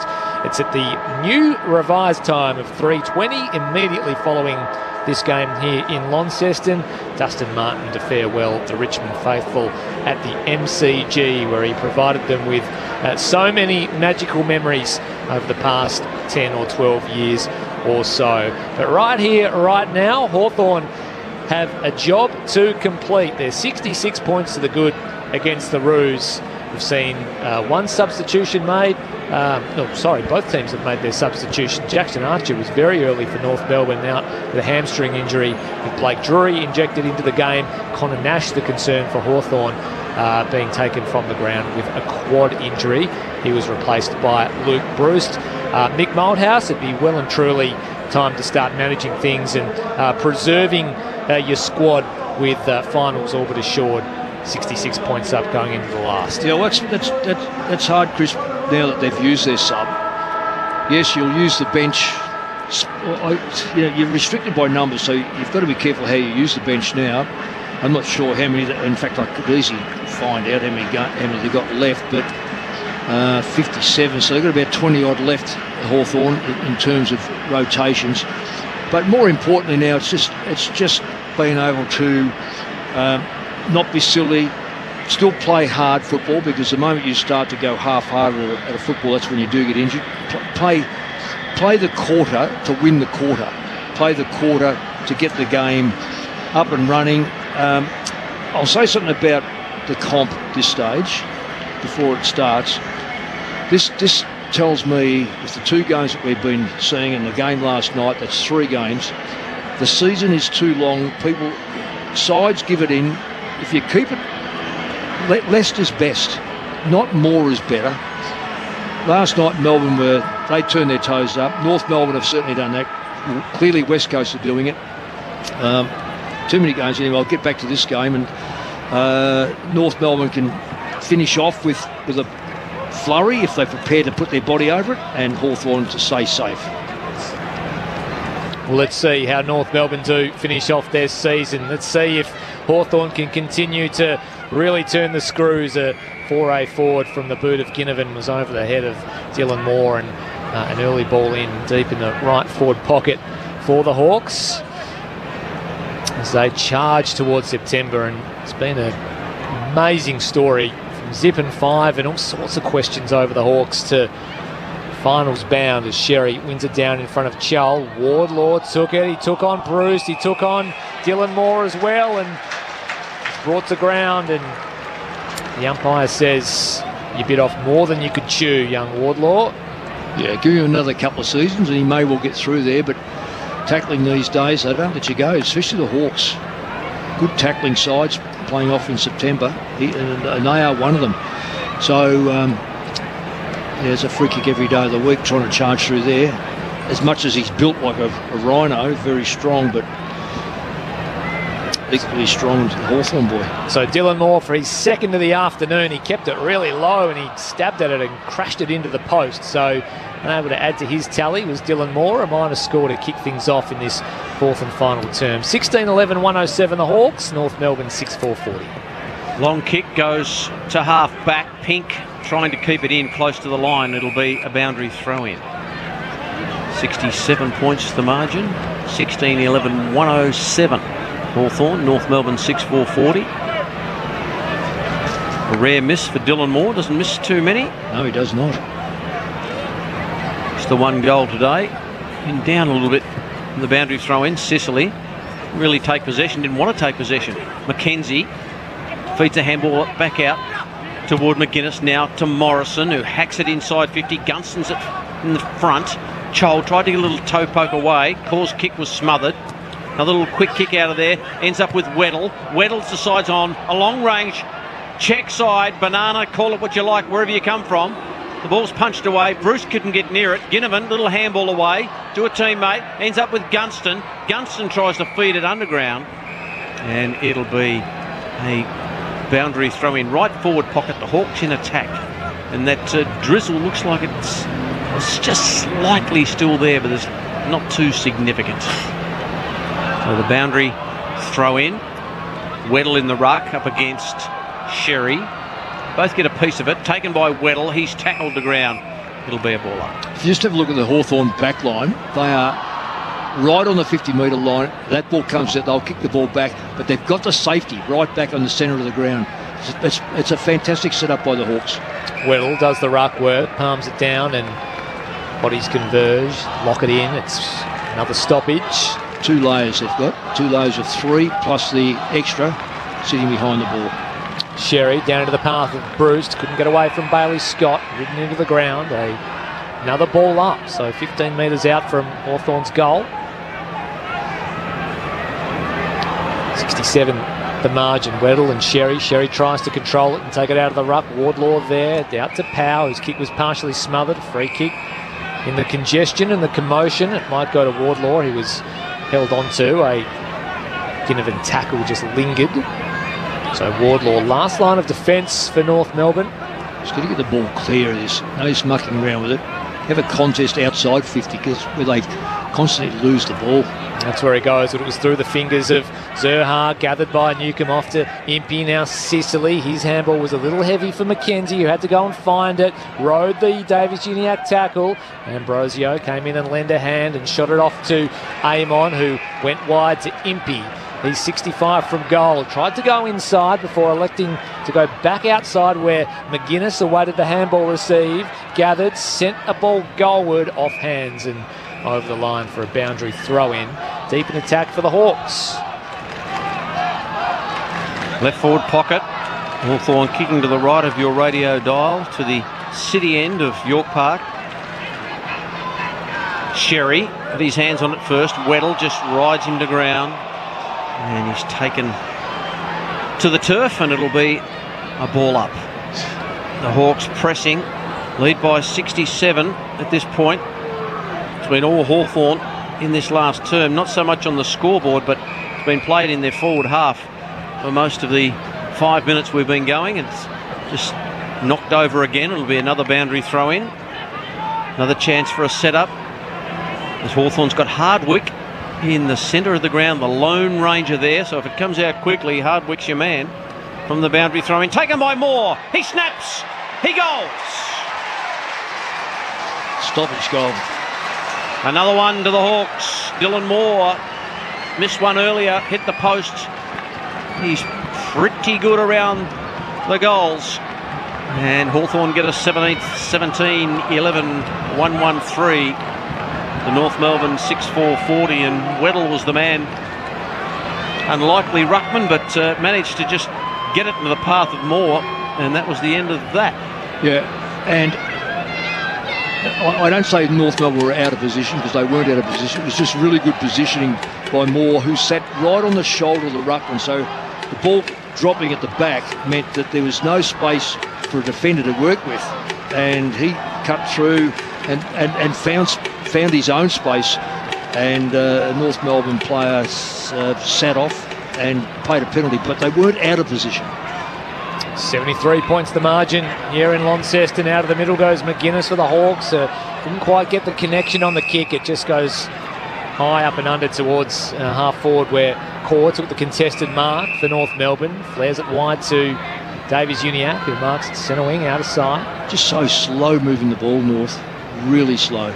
Inside 50 they go. Scrimshaw at the back, brought it down. Sicily scrambled a kick outside defensive 50, only as far as Dylan Stevens. Sees something he likes, but the kick is misguided. Newcomb drops into the hole, and now the Hawks can go quickly via Connor McDonald on the near side. He receives, takes a bounce, and then takes another, loses control momentarily, directs some traffic up the field, but then he misses the handball to Sicily, so hasn't played that overly well as Connor McDonald. They've turned it over here, the Hawks. Drury on the end of a little toe poke out of the congestion, but the boundary line might just beat him, so the Hawks just get away with one. Connor McDonald had almost too much time and space to think about it. But we'll see a ball in front of the interchange benches at Cardinia Park. The margin is out to 88 points, 102-14. Geelong well and truly putting an exclamation mark on their season and a big full stop on that of West Coast. And it comes, Meek at the front, down to Newcomb, gathers it on the bounce, shares it with Connor McDonald, who gives it to Warple, feigns a handball, then puts one over the top to McGuinness. Now Newcomb, who just kept on running. Neat ball inside 50, Dylan Moore charging out of the goal square, marks on his chest, and that was champagne footy from the Hawks. Yeah, brilliant, absolutely brilliant. He hasn't had a day, but he might have a quarter. Yeah, mightn't he? Yeah, that's right. That's right. The difference between the two teams, one moves the ball quickly, so therefore the backline players are really nervous what's in front of them. The other ones move it so slow, the Hawks just set up. It's a pretty quiet afternoon for Dylan Moore, but he has 3 goals and he puts that through as casual as you like. And Hawthorn just romping to one of their biggest wins of the season now. They're out by 79 points, 18-11, 1-1-9 to North Melbourne 6-4-40. early stages of this fourth and final term. Saturday footy on ABC Sport. Mick Malthouse. Well, I know what's going to come at the end of the game. You're going to ask me for the votes, and I've just been trying to look through both teams to see who are the main contributors and who have been, well, I won't say passengers because that's a bit unfair, but it's an interesting, even the disposal count is third, fourth and fifth are all North Melbourne players. Ambrosio, Newcombe are first and second. It's an interesting, North Melbourne, Hawthorn, are so even. They've got winners on all lines, and that's what's making them a very difficult side to play against. They tried to get it out of the centre square from the ball up, but couldn't quite do it. Now North Melbourne have found themselves inside forward 50. Scrimshaw with a little handball away to Impey, and now to Newcombe, who got it back to Impey. He's at half back. Impey, he's got to hit a real worm burner down the line to Sicily, who couldn't take the mark down low. Davies-Uniacke just went without the footy. McDonald was in there. Little handball by Pink, got it to Shields. Shields just dumps a kick inside 50. Larkey's been really out of sorts. He's gone back to Sam Frost at full forward now after running the ruck in the third term. And the ball is trickled out of play, left forward pocket. North Melbourne in attack. They'd love another goal here. Got to try and finish this last quarter off and give them something to look forward to as they move into 2025. Seems weird to be saying that. Yeah. Well, we started early enough. Here we go. And the boundary throw in. Meek knocks it down. Impey got his kick away, but it'll be marked by Fisher. Fisher, 65 from goal, left half forward. He went laterally and it was really risky. Moore came flashing through. In fact, it was Watson got a handball up while he was being tackled, but North Melbourne shut it down. Well, that kick there demonstrates the day. Kick the ball to someone who's right on you and you expect him to mark it. No care in the kick, or just want to get rid of it. Sherry out of the ruck, a handball to Davies-Uniacke, now a high ball inside 50. Big fly from Teakle, couldn't reel it in. Handball over the top now, found Frost for the Hawks. Impey just went without it, had to go and find it, scooped it up to McDonald, back to Frost. Now Connor McDonald goes for a little gallop inside the defensive 50, missed the kick to McGuinness. Stevens there first for North Melbourne. McGuinness right on his hammer, tackles him and brings him to ground. We'll have a ball up on the back left corner of the centre square at half back for the Hawks. Palm down, Stevens couldn't get a grasp on it. Fed out from Davies-Uniacke towards Simpkin, who had to go and find it and try to get it up to McKercher. Gee, they're having a real trying time of it, trying to gather this slippery, wet footy. Now McGuinness misses it. D'Ambrosio was clean. Out to Impey. Strokes a left foot ball to a one-on-one. It's Watson at the back. Just got rid of Powell. Palmed it down, then toe poked it inside 50. Moore has 3 for the afternoon. Might have been taken high by McKercher. Umpire said he was. Even though he ducked. It's a raffle. It's a bit like when it's hot, they don't award it. Now it's been forgotten about for 4 or 5 weeks. Player he gets tackled correctly, lifts his arm, the arm goes over his neck. It should be play on or holding the ball. Moore plays on from the boundary line, kicks around the corner, across the face. It was Darcy Tucker who gave away the free kick. Pardon me, not McKercher. The list ends well for North Melbourne, a minor score. Moore's kicked the last 4 scores for Hawthorn. They move to an 80-point margin, so the kick out finds Larkey, who's gone for a gallop to half back. So right from the defensive 50, goes down the wing. Scrimshaw just buffeted out of it by Teakle, who's had a rare touch. Yeah, I think it's his second. Hasn't been one of his best for the Kangas. He plays on and then beautifully steps around Scrimshaw pretty nicely and then kicks to forward 50 off the pack. Impey just jammed it on the left boot. Bouncing ball. Teakle might get another opportunity here. Knocked by Deere toward Scrimshaw, who just does a pirouette. Did it beautifully. Little handball away to Mackenzie. Mackenzie's got Deere again. He's decided to have a bounce. Didn't come back up to him. So the handball just goes back to McDonald. McDonald finds Watson. And Watson immediately plays on. Goes long and kicks another one for Hawthorn. The Wizard salutes. The Hawks get another. And it's been a procession, 19-12-126. Watson gets his third. North Melbourne 6-4-40, and Watson just knew what he was going to do there. He just delayed it for a step half, and then just took off, backed himself, and kicked the goal. Yeah, and there's a couple of factors. One, he's got the confidence to do it. Two, he knows what's in front of him. Three, there was little pressure put on him when he won the football, so therefore you go for it. And he's chock full of confidence. Very hard play to play on. But what's he had? He's had I've got him down here. He's 13, so 7 and 6. He's kicked 3 goals though, hasn't he? I think. Yep. So, that was his third. So this hasn't been upgraded at the moment, but he certainly is a player that's going to have a big impact in the finals, simply because of the way he goes about it. He's dynamic, he's got speed, and he seems to like the big stage. Nothing better. So a string of stoppages here in the middle of York Park, and we're going to see a free kick plucked out of the congestion here. The 100-point margin up at Cardinia Park. Geelong 114-14 at half-time, believe it or not, over West Coast. So this kick here finds Shields eventually on the bounce, really wide. He comes back inboard to Luke McDonald of North Melbourne, who pumps the Roos inside 50. Chance there for Drury at the back, but it's all Hawthorn off hands. It's Morrison and then Impey and then D'Ambrosio across goal. Takes the chest mark in the left back pocket for Hawthorn, and a very little swing that North Melbourne has swung. Hawthorn has been able to artfully dodge it. This kick on this occasion just missed Chol, and now McDonald gives away a free kick for going in a little enthusiastically on Shields in his final game. Stalwart of both clubs, of course. Swag of premierships, Liam Shields. Close relationship with Alistair Clarkson, and rounding out his career at North Melbourne. So McKercher and now Larkey at half forward for North Melbourne.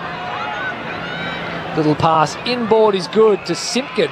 Yeah, I reckon he would like that sort of delivery himself. So Jai Simpkin, who's played a bit of a lone hand up forward, surprisingly for North Melbourne, has a chance to go back and kick for goal number 3. It'd be very good for him to kick this. He's easily North's best player. He's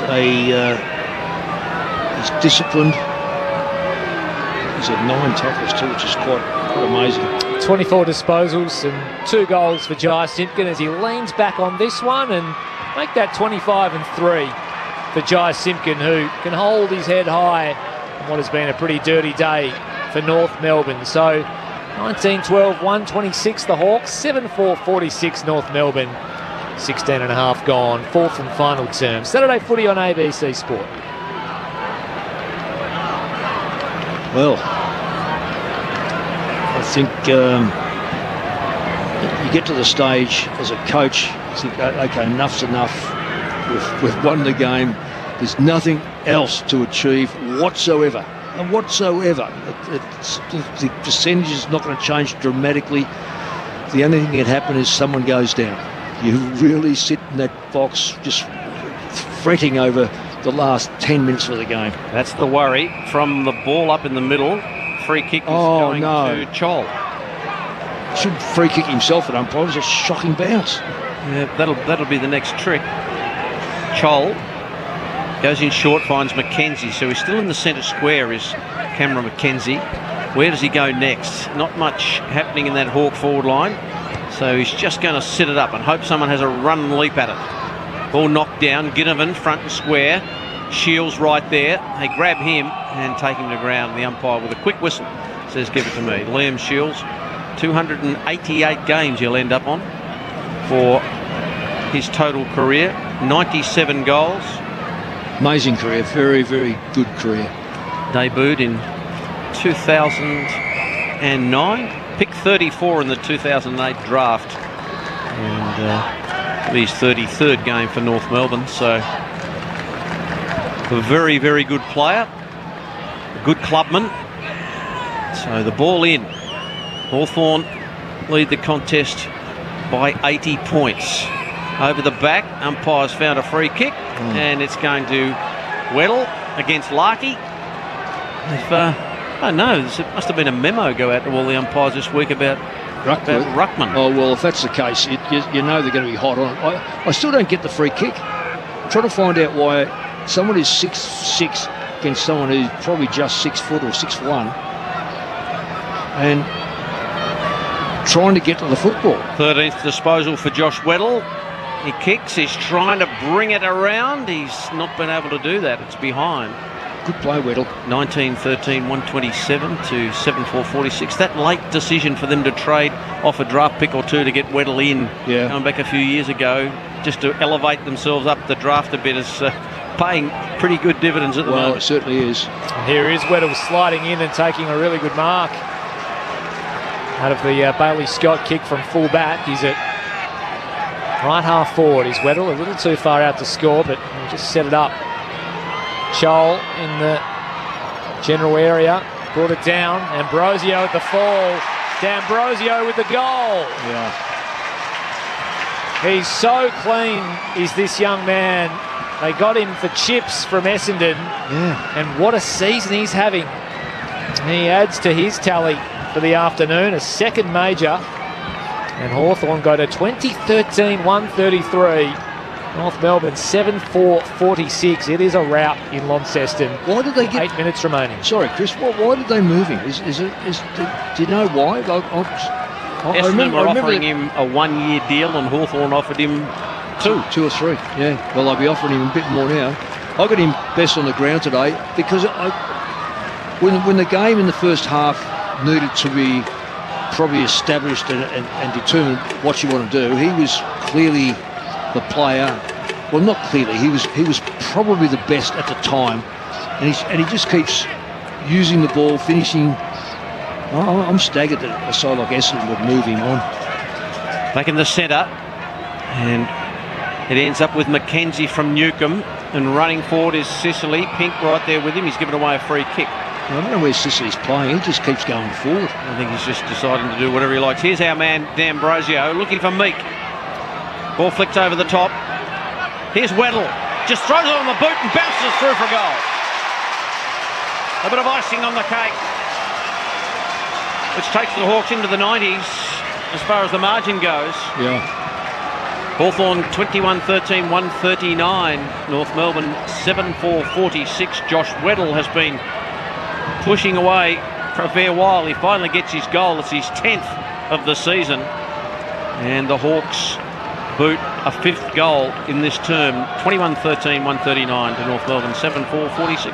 Well, what the Tasmanian Electricity Commission should do is just attach a cord to Hawthorn. You're not going to be out of power nor spark, because they have been exceptional, and they're displaying why they, after a slow start, have been one of the form sides, and they just haven't eased up. Enough electricity coursing through this team to power the entire state at the moment. As I say that, North Melbourne charge out of the middle. Curtis dropped a chest mark inside 50. Drury has it now just outside the arc. Oh, he took on Hardwick. That's not well advised. He was stripped of the footy. Play on, said the umpire. Swooping through was Mackenzie. Couldn't gather it cleanly. Robert Hansen Jr. just marks the little toe poke forward, and he has his kick smothered by Scrimshaw. Gee, they're still battling away here, North Melbourne, as Wardlaw picks up and spins and slams it on the boot. And it's only as far as Morrison, who dropped into a little hole, and he'll release Newcombe, and they'll bound out of defence here via Carl Amon, who splits the middle of York Park. Kick was no good to Warple, but he was good enough to knock it on to McDonald. Back to Warple. Now Sicily on the outside. Oh, just fumbled it at the crucial moment. Let Powell in, but then he wrapped him up. Powell got it off to Stevens. Over the top now to Tucker. Out of trouble, into trouble. Stripped of the footy, holding the ball. It'll be a Hawthorn free kick. It'll go to Luke Bruce. Just outside 50, pops it into a hole where Dylan Moore made some space, but it's going to be called back. Well, they haven't taken the foot off the accelerator, which is a really good sign by Hawthorn. You'd expect that they know where they are on the ladder, so no self-preservation at all. And now Luke Bruce eventually finds Dylan Moore. So Moore was just buzzing and circling around inside 50, and North Melbourne were trying to stop and cut off the lead, but Moore somehow found some space, took the chest mark, and he can kick all of a sudden for goal number 3. Goal number 3. So Moore, who's come to life in this second half, it's sliding across the face. It won't be a major. through for a minor score. 21-14, 140 the Hawks. North Melbourne 7-4, 46. It's been a bit of a pummeling in this last quarter. The Hawks led by 21 at quarter time, 55 at half time, 66 at three-quarter time, and they've punched it into the 90s now, 94. Little short kick finds Drury in the left back pocket. Thought about switching, but decides, oh well, I'll just smack it down the line, look for Georgie Wardlaw. Hansen off hands. Little handball over the top to Curtis. Curtis dropped the ball out of his lap under no pressure really. Mackenzie goes with a handball back to Morrison, who just does a nice little step. A handball to D'Ambrosio. D'Ambrosio over the top to Ginnivan. Now what's Ginnivan got in front of him? He's got a couple of options. Dylan Moore is one of them, but Sicily's the other, and he drops the mark. He's just wandering around aimlessly. I think Sam Mitchell's just said, oh, we're just going to have a trot. Jim?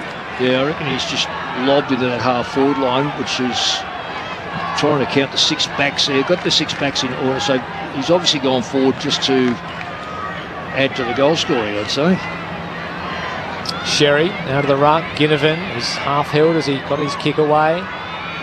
Pink off the contest. Now McDonald was stripped of the football.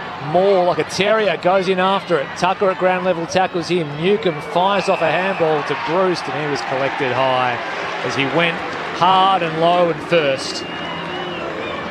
And Luke Bruce, the Hawthorn champion and super sub. Probably his last year, do you reckon?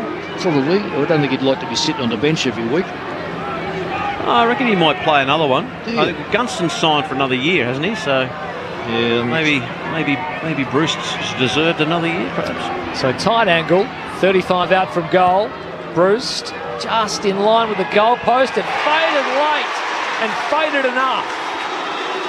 Luke Bruce adds a goal, and that makes it an even 100.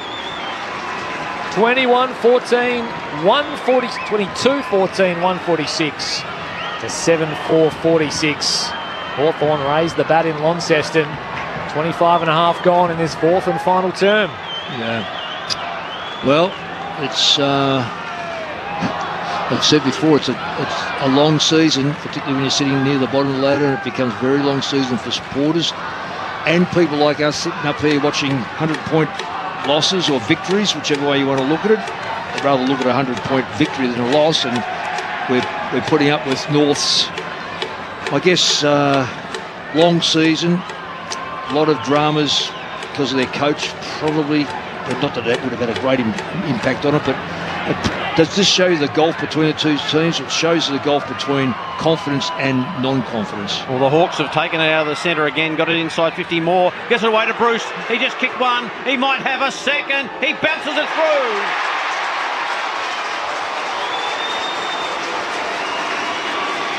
It is an onslaught by the Hawks, who are going to go into a final series with a big win under their belts. 23-14, 152 to North Melbourne, 7-4-46. Bruce's second goal within a minute and a bit.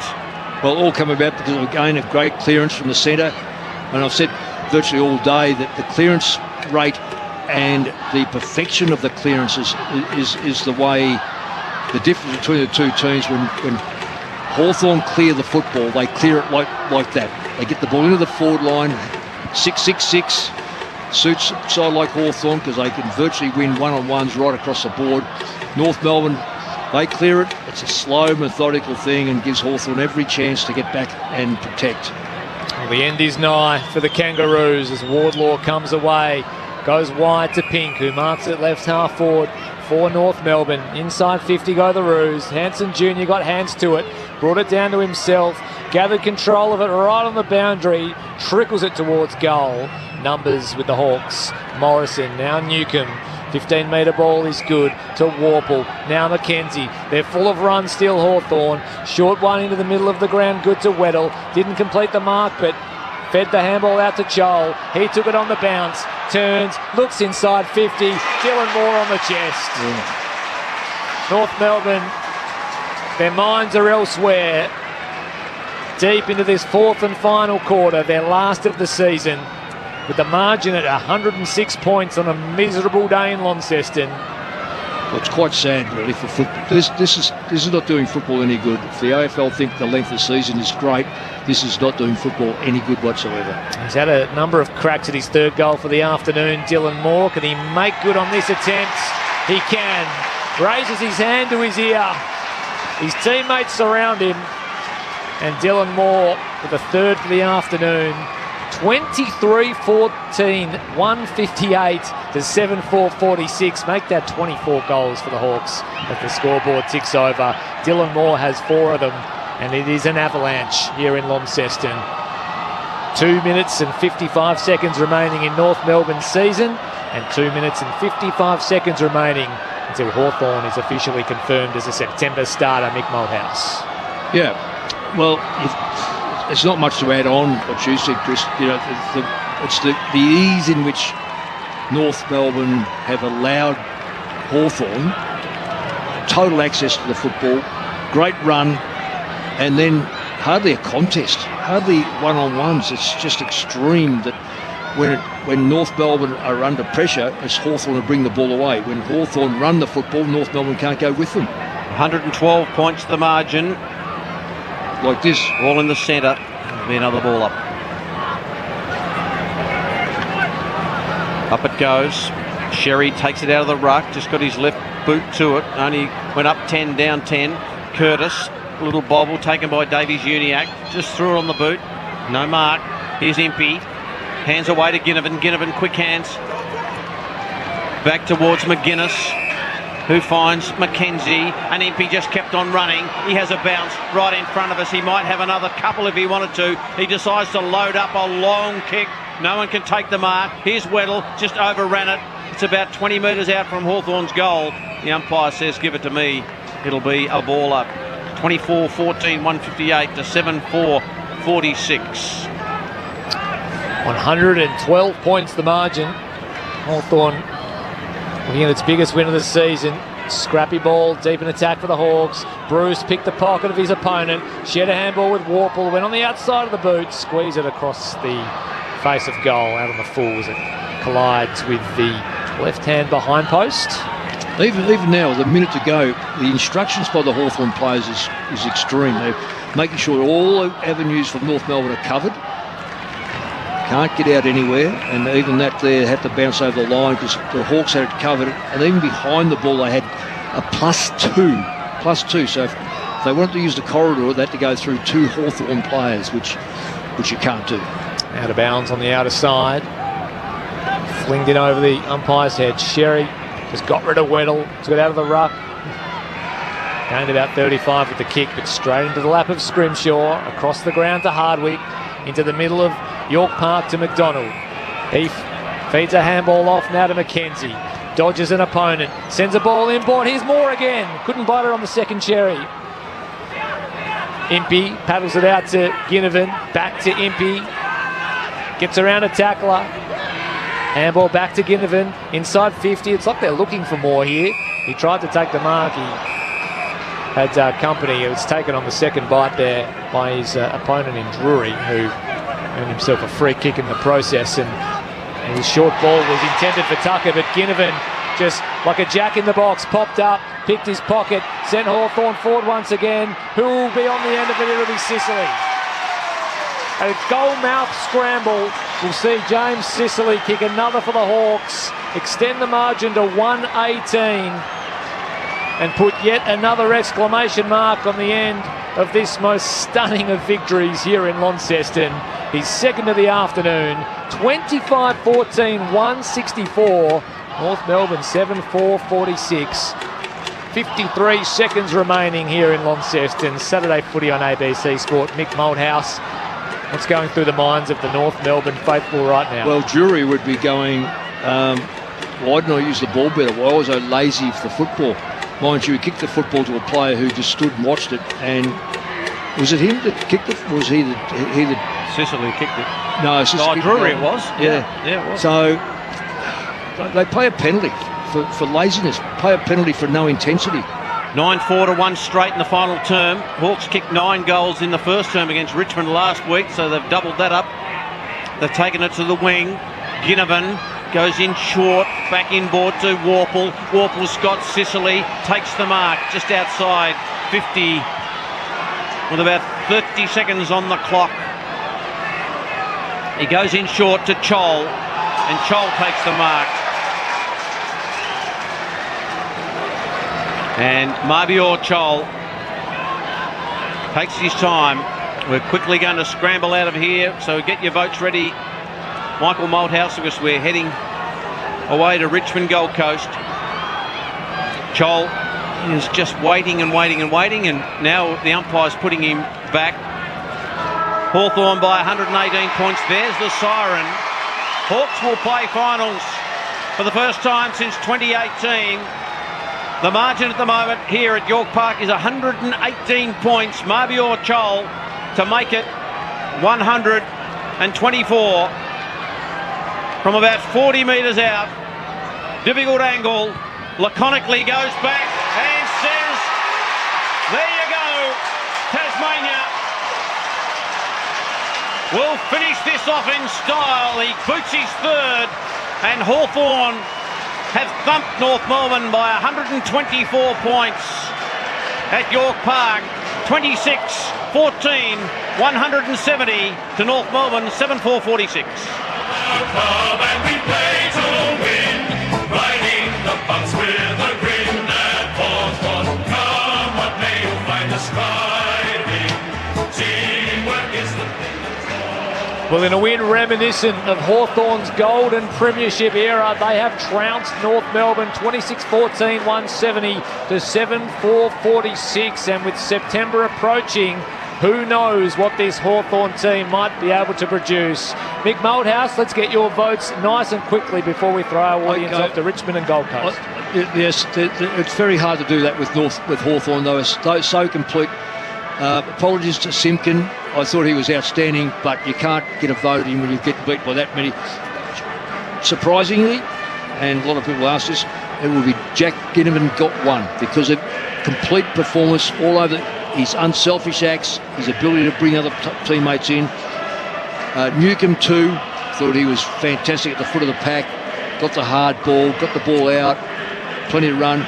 D'Ambrosio was the 3 vote getter, complete, beautiful use, goal kicker, consistent all over the 4 quarters.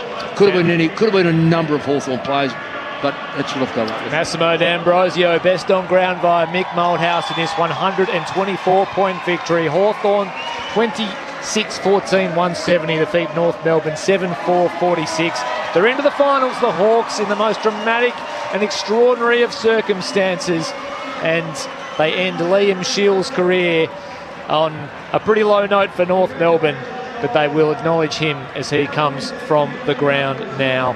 It has been an absolute thumping by Hawthorn against North Melbourne here in Launceston, a game that we thought wasn't maybe going to happen at one stage, but we got it away, and the Hawks are charging towards September. That's about all from us from here in Launceston. Thank you for tuning in. Hawthorn into finals action via a 124-point thumping of the Kangaroos. You're off to Richmond and Gold Coast at the MCG.